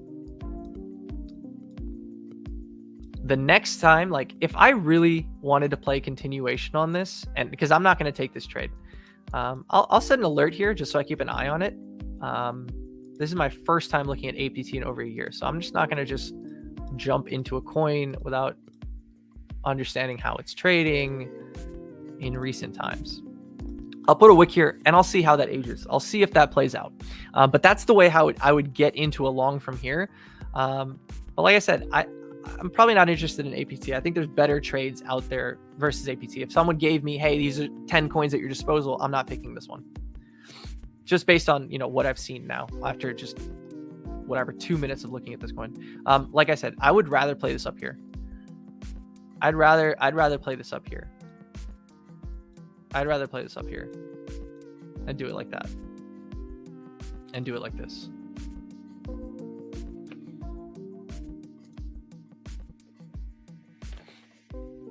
Already Pompadour, dude. Yeah, man, that used to be me. I used to get mocked by Hasaka and APG last summer. The merge rally. ETC was pumping, and he was calling us all out. And I had that mental stigma of I can't long this shitcoin. This shitcoin is a shitcoin. This shitcoin has bad fundamentals, and I can't long this bullshit. I used to be that guy, and not be able to play into strength and not be able to play strong coins. What exchange have you been trading on? Yeah, Bybit, Mexi, KuCoin. Like, there's a bunch of exchanges that I trade on.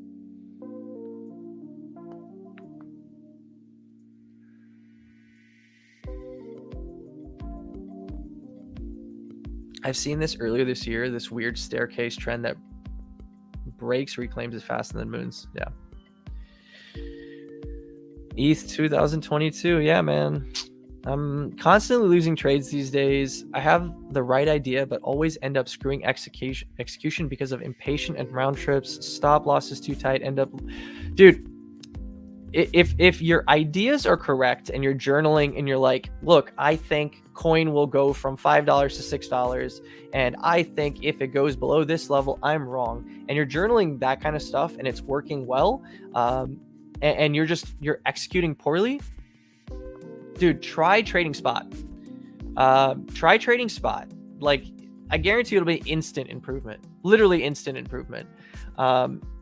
What psychologically people just like hammer like leverage is a great tool, but it can be psychologically difficult for some people. Like, the difference between a 5x, 10x, 15x, 20x, it doesn't matter. Like, all of it is irrelevant. All of it is irrelevant and relative, meaning that you can get the same RR with $100 or $1,000 or $10,000 based on the leverage multiplier that you put in. But some people have a hard time executing because they see kind of numbers flying around and that volatility on that low time frame, and they can't stomach it. They end up trading around their entry. This is something that I used to do, and I talked about in a video that I did recently called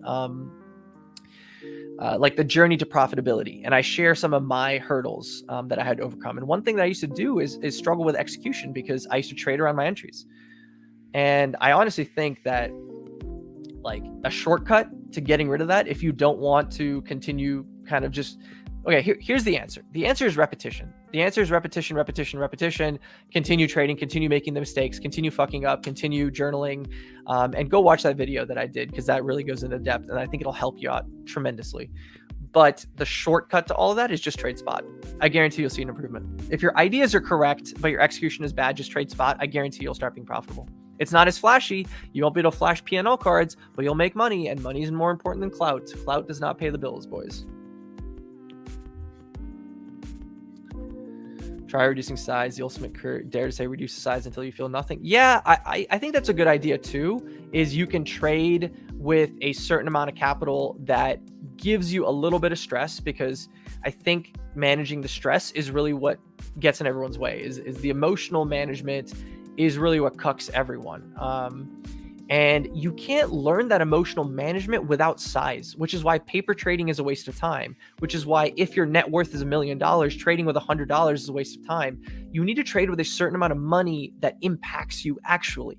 I'm not saying, like, if your net worth is $100,000, if you have $100,000 in crypto in your bank, in your crypto account, in your ledger or whatever, trade with 2.5K, 5K, 1K, with something like that, like something actually that would hurt. Like, I think 2.5K would hurt. I don't want to lose 2.5K. That's a really nice laptop. That's a weekend. That's a vacation. That's a lot of nice things that I could do with 2.5K. I wouldn't disrespect that. Trade with that account size or something like that. Trade with something that induces stress. And again, I don't want to go into it too much, guys. I did I think my best video that I've done as far as like helping, and educating, I have like 3 videos that I've done on education, but I think that one's the best. And it's called, like, I even forget the title, but it's like 16 tips to help you be profitable, or the journey to profitability, something along those lines.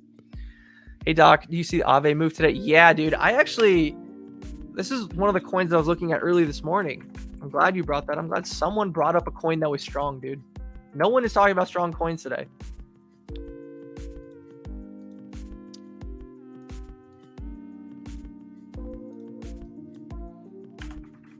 We are even going to do something very memey that I make fun of other people for, but I just want to do it anyways because I think it fits here. I think I saw... That's the wrong tool. I think I saw like a diagonal breakout this morning.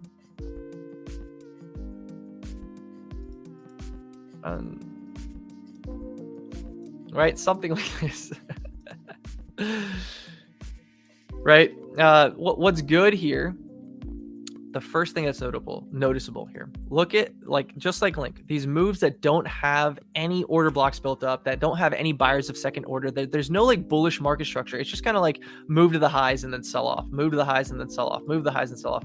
The most bullish thing about Aave right now on the weekly, ignore this trend line, is the fact that it had a weekly move and it made a higher low, and it looks like it's going to print a weekly higher high. I don't think... Yeah, it hasn't done that yet. It hasn't done that since we got in this range. This is the first time it's done that, which is why I think this is the first time, if you combine that trend line, it's probably ripe for trend continuation, right? Just take this, right? And we'll see if this lines up with, boom, we're above that or above this. Both look fantastic. Yeah. If you took the long this week, GG's, good play. But yeah, this is on my radar now. I think this is a strong coin. I think it'll continue. I'm glad you mentioned that, man. I'm glad you mentioned that. I think this will be another coin where people will think, oh, this time is like the others, but there is a structural shift on the weekly. There is a higher low that was built. There is demand that was built. And then let's see some of these guys. Okay, this is the tough part. Yearly VWAP high. Now, tagging this high, okay, that's probably a local high put in. And then we just talked about that demand from the weekly. So if we want to build something in here, we want to build something in here, right? We want to build another higher low, right? Here's a higher low. Here's a higher low. We want to build another higher low into a higher high, and we want to try to accept outside of this yearly, and then we can get trend continuation. But yeah, Aave is definitely one that I want to watch. Under the radar, not too many people are talking about it. I just happenstance saw it this morning. I forget even how I saw it on Spaghetti or something, and I was like, what's going on with Aave? Why is it like pumping 7%? So yeah, this is one that I want to keep on the watch list. Let's set some alerts here. Let's put some alerts so I don't forget. and we'll check that out, and we'll see if it's respecting any low time frame trends as well. Probably the hourly, huh? Yeah. Real nice. Real nice. And you're seeing these high deltas, you know, just get eaten. Just eaten. Love that. A lot of coins are doing this weekend, which, you know, has me feeling like, man, we could just pump off the weekly open because they're already done their consolidation, sweep the lows, reclaim kind of schematic, right? And you want to see a lot of these coins be protected right here. So very interesting weekly open ahead, man. I'm locked in for the next 5 hours as soon as the stream ends. I like Aave, man. Thanks for mentioning that. I'm glad we got to talk about a strong coin for once. All right, what did I miss?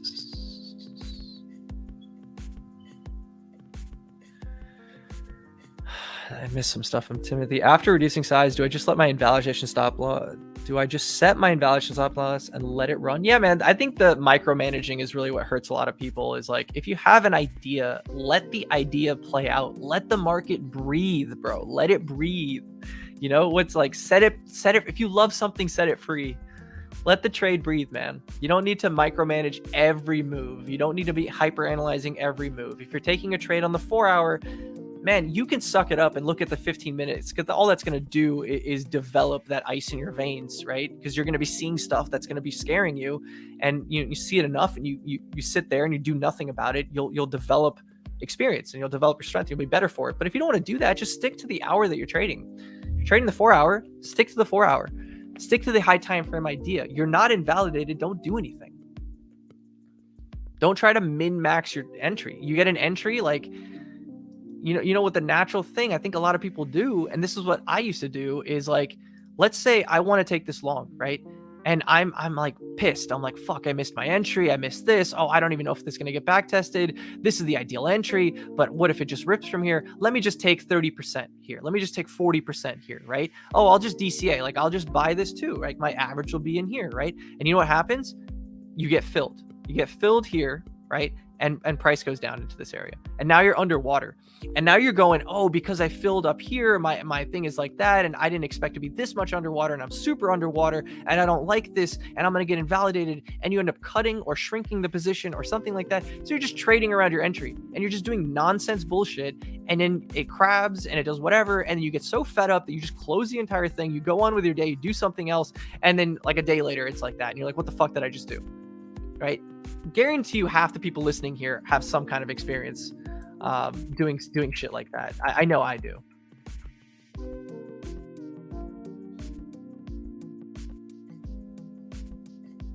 How are you able to KYC, if you don't mind me sharing? I got my ways.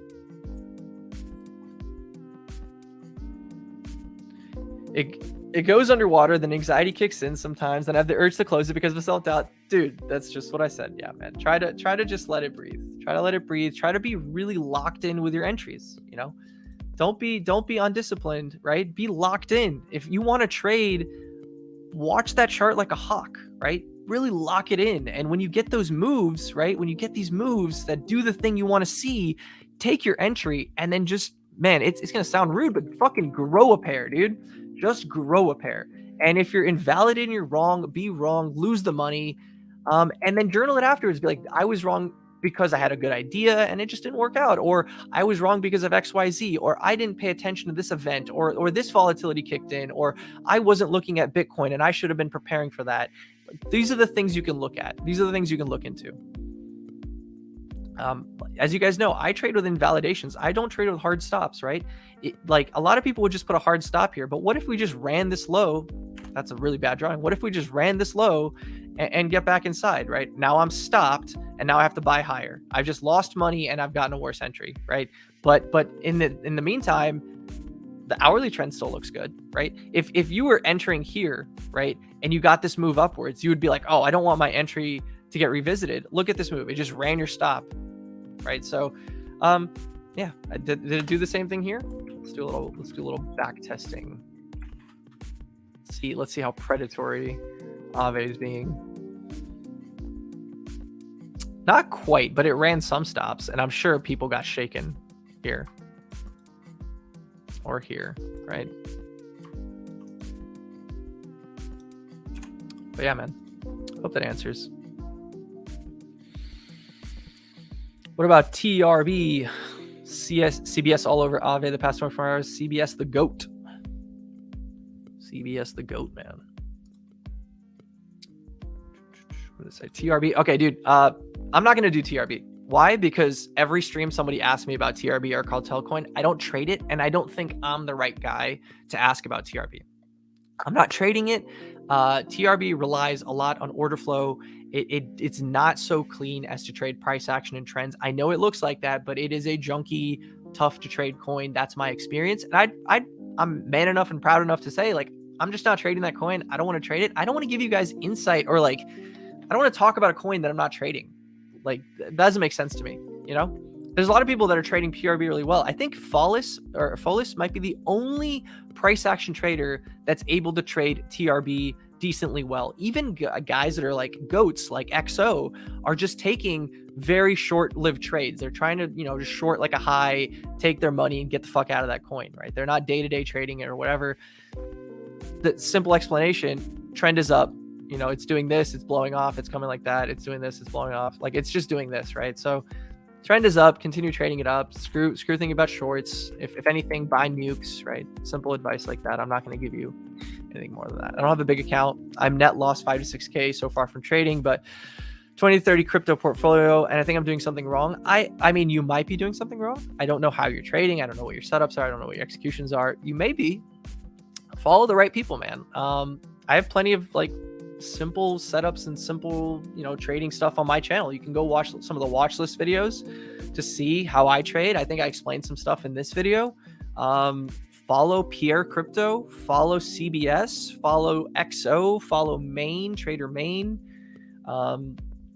These are the goats. Like, learn from them, take simple setups. Don't be, dude, I'm going to just end up repeating tons of stuff from my, you know, journey to profitability video. We're going to leave it there. Timothy, go watch that video and come back to me either next stream, come back to me in the clinic, or even DM me on Twitter and let me know what you think after that video, and we'll follow up.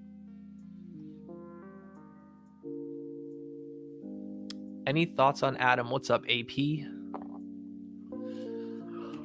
Adam. I'm going to get a sip of water after this coin.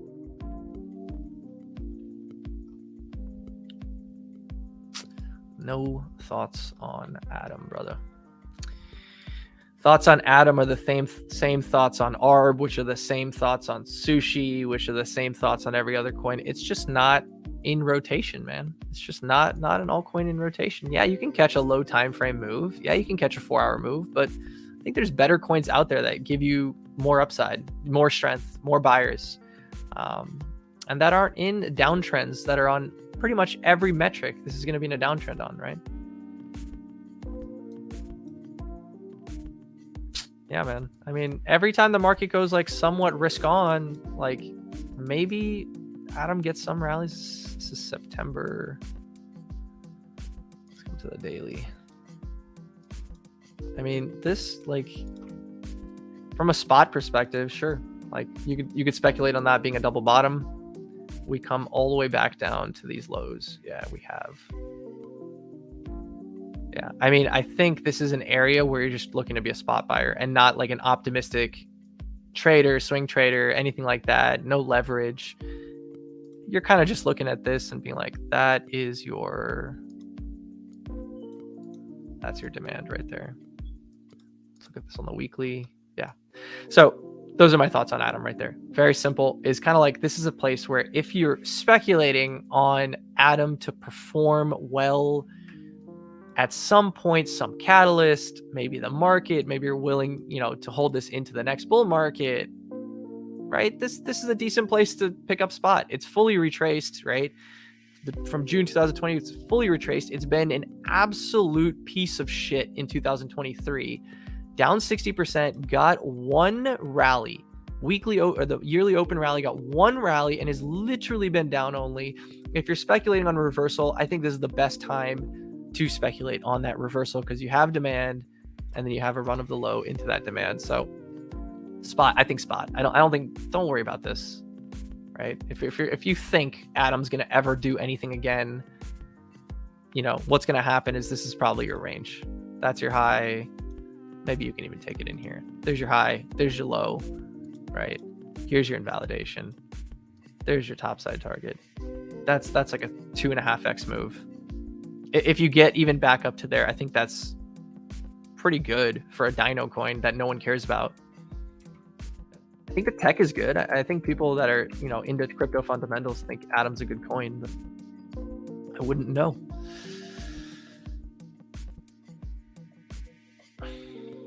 Happy to hear that, man. Schmemblock. I have a hard time saying Schmemblock. I'm just going to call you Lock, if you don't mind. It's easier to say.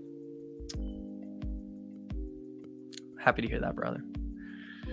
What happens if you get a Giga crash candle without any hard stops in place? I mean, how often does that happen? Number one. I mean, number two, if I'm I don't hold a lot of positions overnight. Very, very, very rare that I hold a position overnight. And if I'm holding a position overnight, yeah, I have a hard stop.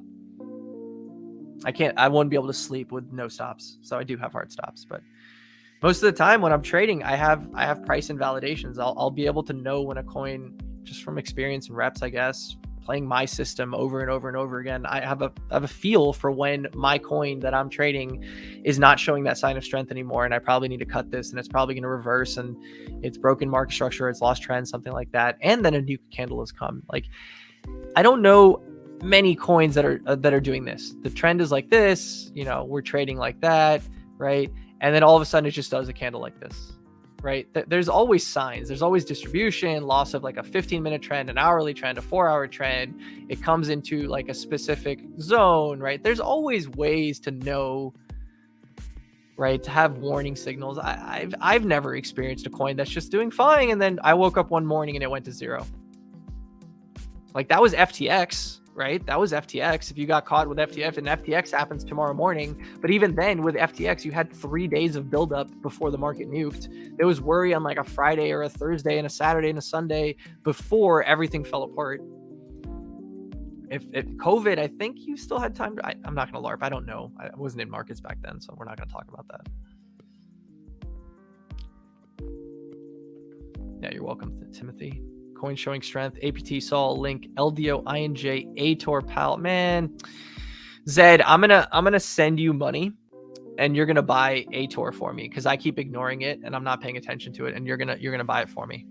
We're gonna do that. We're gonna assign roles. I'll take care of your perp trading sex bags, your centralized exchange bags, and you take care of my on-chain bags. People are talking about LDO. I'm convinced on LDO on some time frames. I really like this on the weekly. Like, I think this looks great on the weekly, and especially because I talked about this a while ago in the clinic too, is like, this reminds me of this, right? That looks like that. And yeah, I think so. I think you're right. I'm not gonna knock it too hard. I think it does look great on the weekly. And if this breaks out of this consolidation, it's going to do really well. Let's see. Yeah. Overlapping previous quarter, yearly, even, what is this, August monthly high. So the target would be like 184. That's confluent with this supply, right? If this breaks out, we're probably going up to here, right? Good market structure at the moment.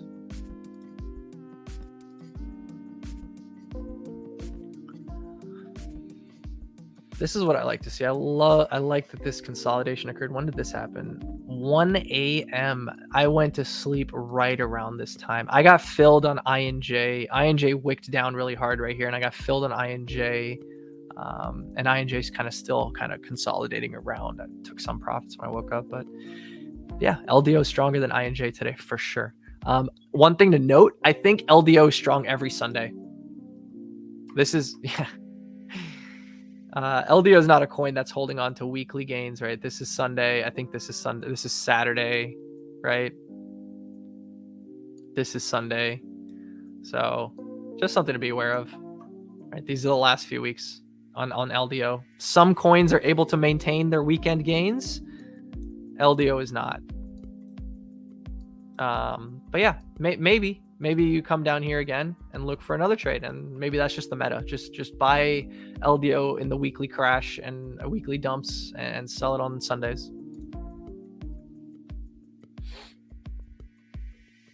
Possible ape long? No, brother, definitely not.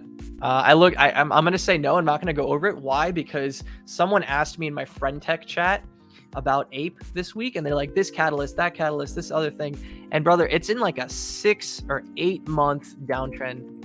I just said I'm not gonna look at it, but I'm gonna look at it because I want to display how ugly this looks.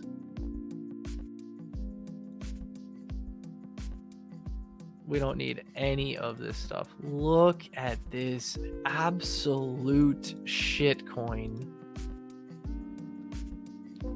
I'm sure every single one of these moves, someone said something bullish about ape.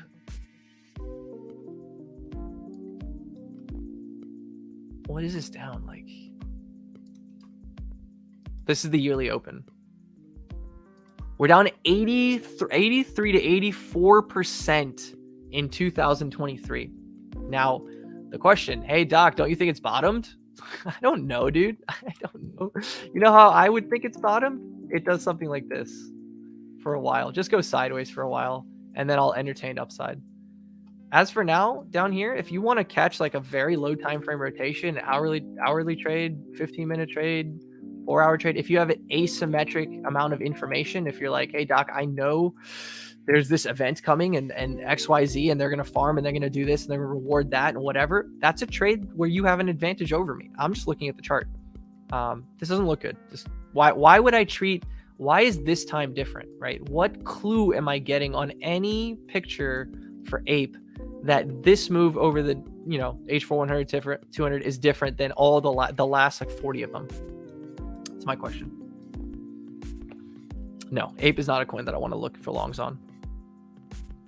2.4 and $3 LDO look doable. I agree. If like it's one step at a time, right? Once you get to 180, you've broken structure, you've broken out of the range. Yeah, trend continuation is definitely possible.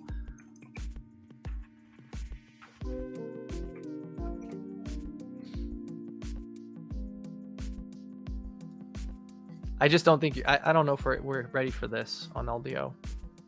I think tempered expectations are best. But yeah. What are your thoughts on Layer Zero? I think it'll do good this cycle. Straight up, dude, I am mentally redacted when it comes to crypto fundamentals. I don't know anything about Layer Zero. I don't know anything about the fundamentals of Layer Zero. I think the thing that's like sucking right now, as far as like the layer trades, is that the valuations are just way too high when they launch. That the upside just seems like it's just cucked, and like the upside's cucked. There's so many unlocks, there's so many VCs, there's so much dumping. People have airdrops that they have to dump. It has to go through a long like dump down only phase, has to go through a reaccumulation phase, and then it may have upside. And only if tokenomics are attractive, and only if valuation is attractive. So there's a lot of things to factor, not just how good the fundamentals are.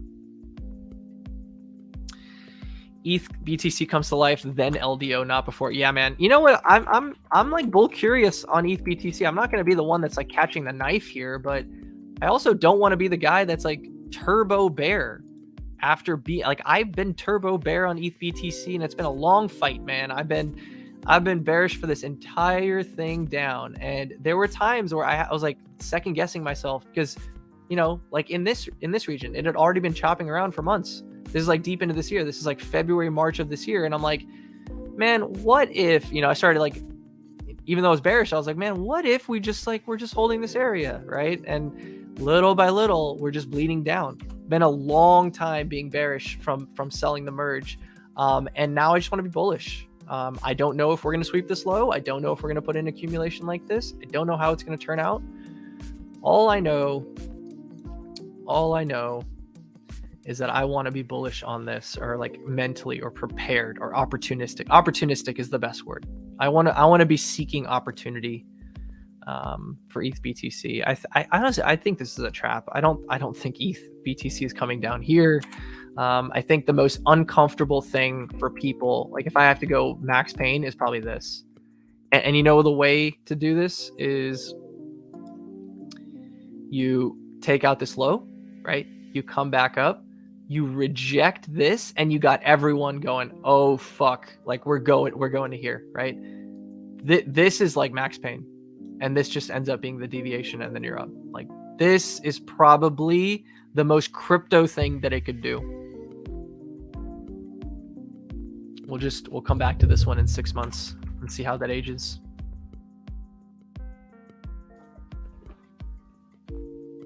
Then Giga rotate. Yeah. Main narrative for 2024 will likely be an ETH ETF. Possible. I mean, we like the ETFs, dude. You can see price action now. It's liking the ETF talk. Do you prefer old coins over the new ones? I go back if you missed the start of the stream. I talked about Solana, and I talked about why I've been bullish on Solana, what the opportunity I thought presented itself on Solana, and kind of my thoughts on Solana going forward if it's to play out the way that I think it's going to play out. Go back in the stream and watch that. If you don't want to scroll back right now and find it, kind of just wait a few hours. We might have some timestamps available, and then you could just, skip right to that timestamp and see my thoughts on it. But yeah, it was just ETH, Bitcoin, and Solana. Solana was really my big boomer play, and I was accumulating that on the FTX crash and the visit when we got to 13 after the SEC kind of listed. I think Robinhood delisted. It was that crash, right? That was the second time that I picked up spot Solana, and I'm just looking to sell now over 50, 60, wherever it goes to, who knows? But that's really the only old coin that I think will do well. Thoughts on Kaspa for shorts? And Cas is one that I did not see this move coming. And the part of me that's coping is just going, well, it was never going to happen. It's just Bitcoin had this big turnaround that give Cas a lot of strength. But whoo, man, I really thought this was going to be the deviation and the play down, right? I thought this is broken structure, and we're really just going to nuke down. I did not want to see Cas get back above 452, and if it did, I wanted it to be short-lived in a deviation back down. This, once again, man, this coin is Iron Man right now. It's strong. I don't want to look at this for Cas shorts. I'd rather look at it for trend continuation. This is a giga strong coin, man. It should have broken down. All signs pointed to down, in my opinion. And if it broke down right here, this would have been another super strong swing short opportunity. But no, I don't want to short coins that are looking very strong and very healthy to the upside and reclaiming significant points of breakdowns. And this looks like a major deviation under that level. And I got trapped, dude. I got trapped with Cas. You guys know that this coin's been printing for me all year, and I've been able to capitalize on this, compound this, and then this move right here turned me into a bear. This move confirmed it, and I was distributing my spot. This is not the accurate time-based representation, but in here, right, in this region, I started selling my spot. And then, yeah, I was pretty much like out, right, of spot. I just realized the gains. I was like, this looks fucked. So seeing Cas up here is super interesting. I'd rather just be a trader on Cas at this point and cope about being left in the dust if this starts giga trending again, because I will be coping hard. And I have not yet made plans to get back into this from a spot perspective. I've just kind of been ignoring it and playing the other coins like INJ and stuff this week. That's been my real focus. But yeah, that's Cas right now. I didn't expect it to be back up here. And look at the weekly chart. Like, this just looks obvious in hindsight, right? You're like, why are you going to be dumb? It just looks like a perfect retest of range high, and it looks like a perfect retest of, the weekly trends. It does in hindsight, man. It definitely does in hindsight. In the time, it just looked like another deviation, a run of the high, a back test, and a break in structure in lower time frames.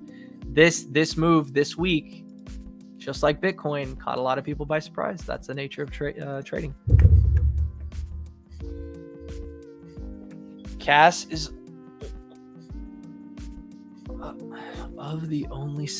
Cass is of the only sex coins about to go into price discovery. Happy to buy into that as a swing long. Yeah, man. If it pulls back again and gives me something structural, maybe back into this demand, confluent with the daily trends. Yeah, I'm definitely willing to get back in. I have to decide if I want to go rebuy all my spot or not, or keep that realized. Because the unfortunate thing is when you realize spot gains like this, you got to pay taxes, bro. So, now I have to set aside money for taxes. And if this, rolls over, not only do I have to pay the taxes, but now I also have to, I'm not going to have the money. So like it's a decision from multiple angles. It's not just the chart affecting my decision here. I have to understand if the RR is still there. If I just saw this chart, would I be a spot buyer? No, probably not, man. Just doing this on the fly right now, I'd probably not. I'd probably be a trader. And I'd probably say, I want to long this, and I want to gig along this, and I'll look for expansion, and probably make enough money trading on this leg to combat any cope that I would be dealing with, But yeah, being a trader on coins that are trending is a difficult thing, because a trending coin is going to do all the work for you. You don't need to do anything. You don't need to overtrade. You can trade and you can hedge and you can make supplementary money, but coins that just trend like this, like being in spot is the way to go. Being in spot is the way to go. But yeah, where we are up here, I need to make new, fresh plans. This is new. This is this week, this move right here. I need to decide and see what's happening.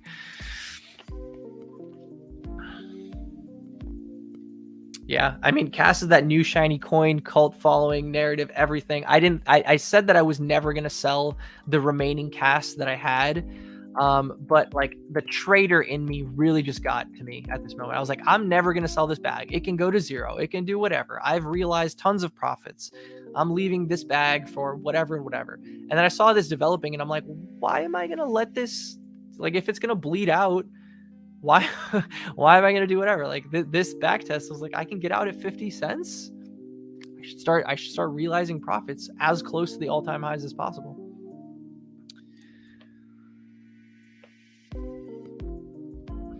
Rune, we'll do Rune. Get some water.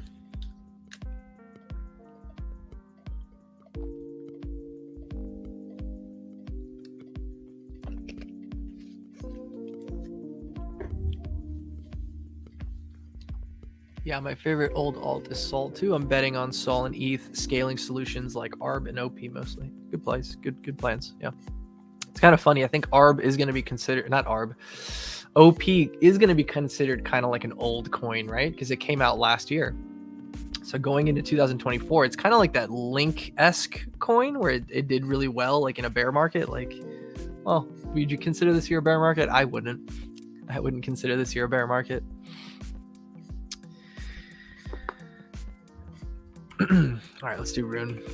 I know I'm not going to have much to say on Rune. It's kind of a funny structure here. Actually, I am. You don't want to see Rune back below here. Very, very simple. Very, very simple. Very, very simple. This is a very clean breaker. If there's a market nuke at some point and you have the opportunity to buy a wick into that box that I just drew, I think that's a very, very good entry. I think if Rune, like if for some reason the market has just a giga pullback and Rune just goes boom, I think this is like a buy into range highs. I mean, this is textbook. Like you couldn't draw a breaker better than this. Looks fantastic. It sucks that I didn't give you a retest. Let's see if it did on like lower time frames. Didn't even. Nature of the market right now. Strength is very hard to give you those perfect retests. Hourly, not even the hourly, right? Gigabid. Yeah, if this rolls over, you might look for a sweep of these lows right in here. This is the perfect entry. How much of a drop is that? 8-9% drop. 8-9% drop. That might be tough. That might be tough, especially with how this looks on the daily. Trend continuation, man. Really, really good. One of my best plays, was it last week? Was catching this knife right here. Unfortunately for me, I didn't ride it all the way to the top, but I sized into this position because I love playing those kind of like first test, best tests, right? This all broke down. That's the natural area of support. There's a giga reaction because there was some news that came out at the same time. Didn't get this whole move, but caught some of it. Could have been one of the trades of the year, to be honest. This was not on my radar this week at all. This occurred on Thursday. What a move this is making here. Yeah, I mean, Rune looks good, man. Rune looks good. Good for trend continuation. Good. I already know how it looks in a lot of high time frame stuff, as far as like VWAPs and stuff goes. One of these regions, I think if you get a pullback into here, I think it's very natural to, I mean, very not natural. What's the right word I'm looking for? Just, I don't know what word I'm looking for. I'm getting kind of tired. We're like 2 hours into the stream. My brain's starting to turn off, but a good RR trade if you get back into this region, right?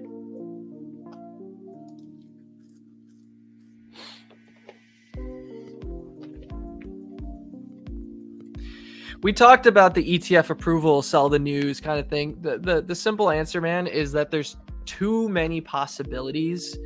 And I'm just going to take the position to trade it day to day, week to week. You know, I think price will tell us a lot leading into it. I think if things get super overextended, you're going to want to be, managing your risk. I think if Bitcoin starts looking distributive, I think you're going to want to play the risk curve. If Bitcoin just keeps, trending on these high time frame trends structurally with beautiful market structure, you're going to continue wanting to play into that. Is it a sell the news event? I think there's arguments for that. There's arguments against that. I think a lot of events in crypto end up being sell the news events. I think a lot of like TradFi crossover narratives with crypto have been sell the news events. Coinbase, IPO and such, futures, ETFs, tons of stuff has always been a sell the news. Like anytime there's TradFi, this time there is this time maybe different narrative with, it's Larry Fink and there's going to be constant inflows from people in their retirement accounts. They're all going to be allocating to Bitcoin, but it could both of those things could be true. It could be bullish and it could be sell the news the day of, and it could nuke hard and it could just make a macro higher low. And then we have a bull market from there. There's too many scenarios to talk about this early, I don't even think there's an approval like this week in the cards. I think that got delayed already. So I don't know, man. I don't know.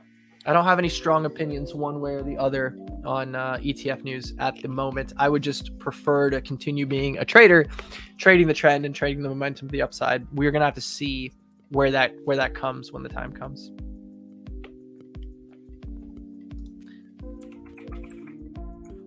GMX for short. Now this looks good. This looks more structurally strong on the long side, I think. Okay, let's come for the short, low time frames. Yeah, that's a broken structure. The short was up here, brother. So one thing you're looking for, common pattern and theme, is anytime something's trending and puts in a very strong parabola, if it consolidates and cannot make a higher high, that's kind of a point of reversal. And that's kind of like, I don't even know if I talked about this, but that's the Bitcoin short that I took. I even have it on this chart. Which chart is it on? It's the same thing here. Right? Strong move. POI, lower high, nuke, right? That's your invalidation. So I think the GMX short, the ideal entry for the short has already, it's already gone.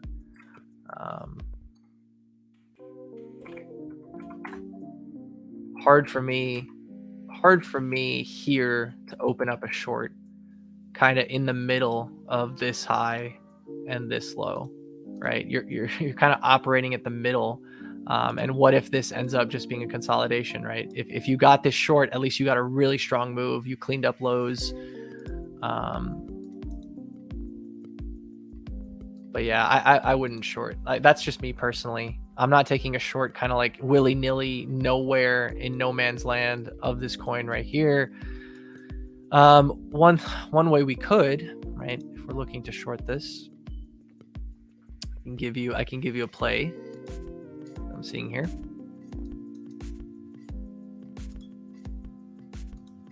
Boom. There's some equal highs. Here's an FVG, right? Inefficient price action. If you get a run of these highs back inside, let's draw that better. If you get a run of these highs back inside, back into this consolidation, this becomes your stop loss or your invalidation. This becomes your target. That's one way you could short GMX on the 15-minute chart.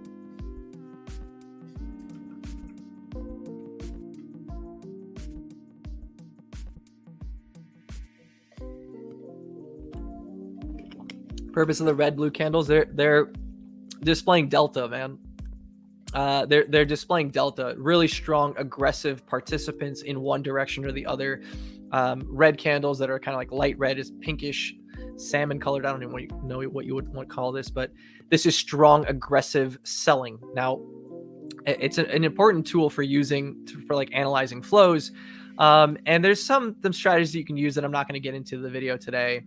But you can use them to your advantage. You can use them for reversal signals. You can use them for continuation signals.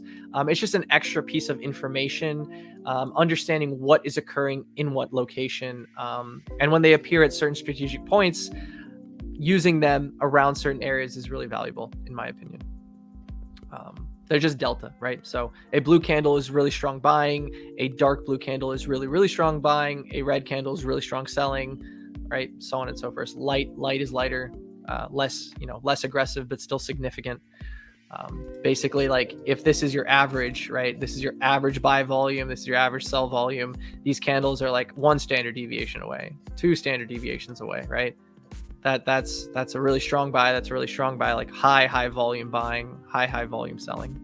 And there's strategies you can use around these. Like I said, I'm not going to get into the video today just because my throat's starting to hurt. We've been talking for 2 hours. I'm going to wrap up the stream in about 15 minutes because we've been going for 2 hours and 15 minutes.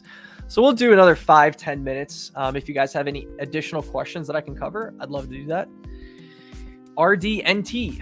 Let's do RDNT.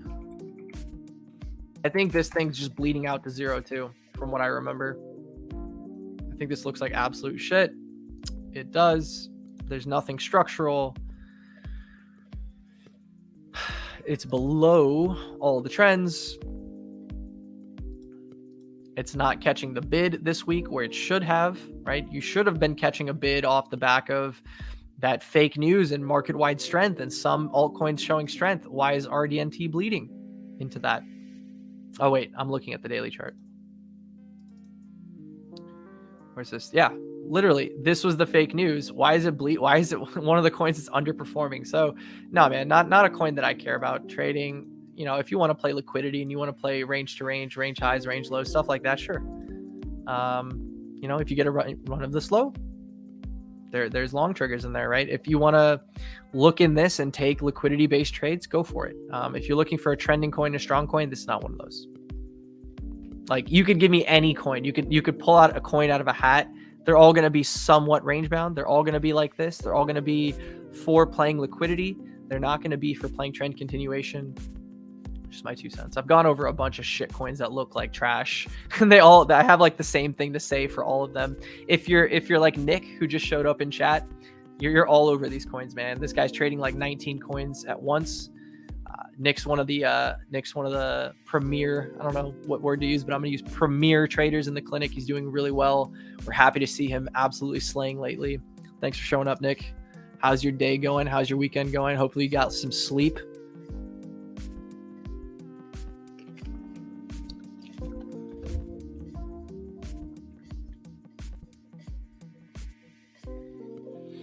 If I don't have any position in spot, is it better to play the catch-up trade, find some trend continuation, away for a pullback? Market feels strong. I would start making plans. Like, first of all, if you're just coming in the market, you just came into crypto, like you've been in here for 6 months, you're getting your bearings and whatnot. yeah, there was plenty of opportunity to buy Bitcoin. I can understand from like a new perspective how like you could be intimidated and you wouldn't know if I buy at 16, is it going to go back to 12? Is capital right? Is 30 the top? Are we going to 3K? Like there's a lot of psyop that's very difficult. I'd say any buys on Bitcoin from now until next year that get you as close to 20K as possible are good spot buys. If you're looking to buy like right now, I think ETH is probably a decent bet. Like from spot perspective, I know it's not the strong coin. I'm just thinking about like cyclical RR, right? That's what I'm thinking of. Buying at 1600, like what would be the drawdown that you'd have to take realistically? In my opinion, like my case for Ethereum is that the lows will be in at 1300. If we visit that area, that'll be the area where I'm looking to buy spot. Like I'm looking to accumulate 1300. My thesis is that when we get to 1300, we form an accumulation range. We'll probably wick into 1200, 1100. We'll form an accumulation range at 13, and that'll be kind of the base for our bull market, right? And then the upside, I don't know whether you believe in new all-time highs, whether you believe in 10K. I think ETH this cycle revisits all-time highs. I think, our tool is kind of funny to use for spot, but I think you'd be happy with buying $1,600 Ethereum at this point, as a starter position. Like if you have zero allocation to spot in crypto, I think this is not a bad idea. I also think, right, and it may be sounding crazy, maybe buying spot Bitcoin at 29K isn't the worst deal in the world. Why I'm saying that is because the narrative right now is based around Bitcoin, right? I'm speculating that Bitcoin trades higher. I think Bitcoin looks fantastic. I think Bitcoin is in a very structural, nice uptrend. I think you could use some of the trading techniques to just buy spot Bitcoin. Like, one of the things I'm looking for is a sweep of 29.4, right? We get a sweep of 29.4, we get back inside this range, and we look to trade continuation. If you get that, there's no reason why you can't do the same thing with spot. There's no reason why you can't just buy spot on a reclaim, right? And look to trade that for higher prices, and have this be your validation. You could take a trade just using spot, right? And you could buy Bitcoin over ETH, right? Because the narrative right now is Bitcoin. I know that's going to sound crazy to some people that I'm saying that. Doc is telling you to buy Bitcoin at 29K. Personally, guys, I would not buy Bitcoin at 29K because I don't like the RR returns on my capital anymore. Like I'm allocated from way down here. I'm allocated from over here. I even bought USDC DPEG weekend, right? So I'm good on my spot BTC. I'm not interested up here. If it comes down here, that's what I'm going to buy again. From an RR perspective, this is not attractive to me. There are coins, right? Like Link, who's like in a hyper accumulation range. And I tweeted out, I think spot Link and Chill beats a lot of traders. I don't think traders have the ability to create a 150% return on their capital. So in trading, there's like three tiers. There's like whatever. One tier, like the lowest tier, is unprofitable. You can't make a return on your capital, right? The second tier is a scratch trader, basically someone who trades in circles. They make 1, 2, 5R, 10R, they lose it, they come back to break even, they're underwater for a little bit, they get it back. They're not really losing money, but they can't build capital. The next tier of trader is a consistently profitable trader pulling in 1, 2R a week, right? Pulling in 2R a week, 3R a week, whatever. They're nailing one trade. Their hit rate's around 60%. Their risk is managed, and maybe they're at a 50, 60% on a year. That's a good profitable trader, right? And then there are the traders that outperform and do very well. That's the trader that is very difficult. That, if they say 1% of people who trade are profitable, meaning that guy that's pulling in 50R a year, 0.1% of traders are outperforming, right? 0.1% are outperforming. I should have just typed that. I don't know why I'm doing it like that, but 1% of traders are profitable. 0.1% of traders are outperforming. And where I'm going with all this is spot, Link, and Chill. If you're buying the mid-range here, right? If you're getting in the mid-range, the POC of this range is like 7.2 or something like that. Let's see where the POC pops up.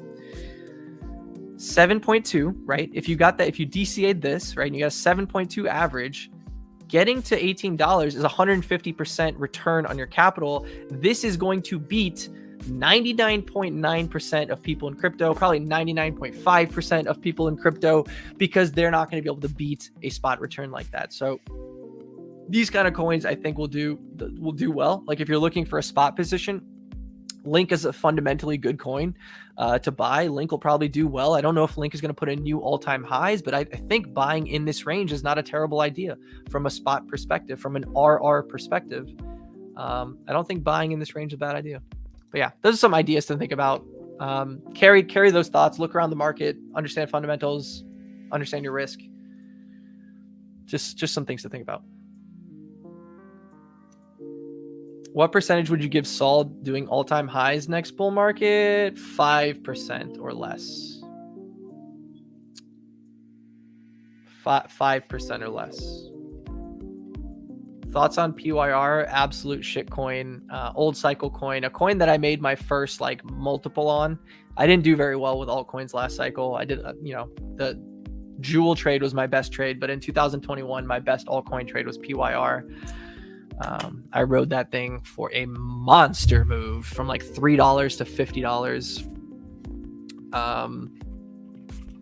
But yeah, if someone asked me about PYR last week, the only way I would play this is if it deviated range lows and reclaimed. Look at this. I haven't even touched this coin. Oh, it's because the KuCoin chart is what I use. Thoughts on PYR? Deviate that low, get back inside, and then take a spot position. Do the link, right? Deviate this low, get back inside, take a spot position on PYR. This is a long accumulation range, right? It should break out eventually. It should give you a good return on your capital eventually. If you don't want to wait for this, yeah, buying as close to $2.62 is not a bad idea. Deviation reclaim, look for longs, right? Even Link did that. No matter how long it's been ranging in this area, even Link put in the deviation under range lows, right there.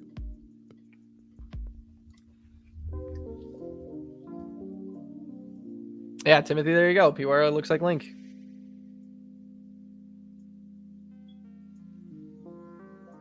Yeah, I think Link to 18 is a decent bet. I think I'm bullish on Link to 18. I think Link gets to 18 for sure. I shouldn't say for sure, but high chance. Let's see how Pepe's doing. Did it give up these gains from today? Did it hold on to anything? It's a mixed bag. That was a great short. I'm sure Bags was all over that. I saw him shorting Pepe earlier.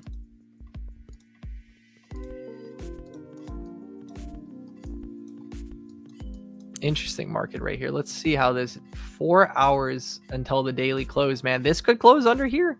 This could give up all the gains. Very, very possible. Would not look good, but it could do it. It could do it.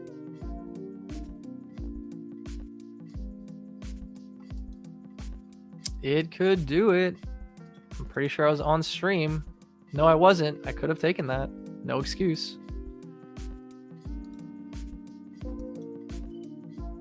You need a bid to come in on Pepe to save this, because if this unwinds, the chart is gonna look tragic. All right, guys. Any last questions? We've been going for 2.5 hours now, and it's pretty cool that we can maintain 30 people here for that long. I know people come and go. Probably don't maintain. It's not probably the same 30, but yeah, man. If there's any last questions, happy to answer. Last one or two. Have you seen STX recently? People have been talking about his Bitcoin beta. Yeah, STX historically performs really well as Bitcoin beta. It's literally like the only Bitcoin altcoin. It's literally like the only Bitcoin altcoin. So it tends to do really well whenever Bitcoin does really well. That's kind of like the narrative that it's achieved. It's like a Bitcoin NFT platform, if I'm not mistaken. So yeah, definitely it is a Bitcoin beta play. We have a guy in the clinic that does really well trading STX anytime there's Bitcoin momentum. Yeah, no problem, man. I actually enjoy shooting shit with people. When you guys ask me questions, like what I think about when I was studying for board exams in med school and stuff like that, the way that I learn is through teaching too. Whenever people ask me questions, it's always like, I don't know, it's like reinforcing good habits, right? Because when you teach something to someone, you're teaching basics, you're teaching fundamentals, you're teaching like the core good trading habits. And it doesn't matter how long you've been trading or playing a sport or doing anything, you will lose touch with the fundamentals. And doing these streams just helps remind me every week, kind of the core fundamentals of trading, the core fundamentals every week. It's just a constant reminder, keeps me on point.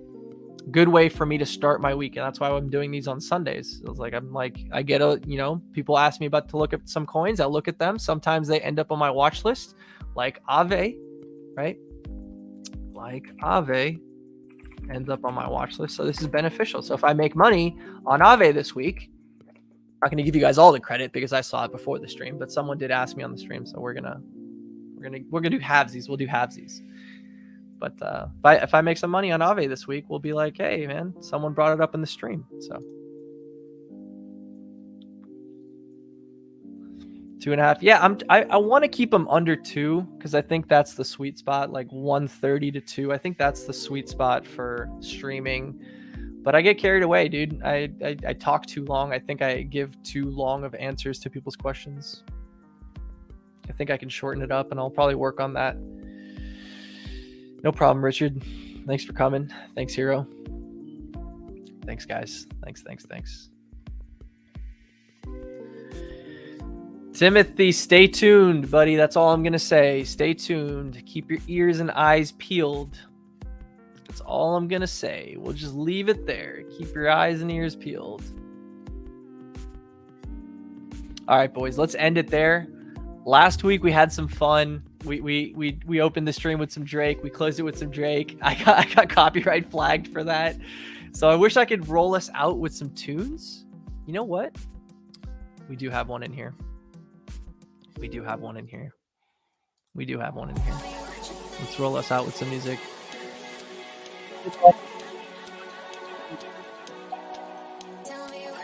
Remember why you're here. Remember why you're putting up with the grind.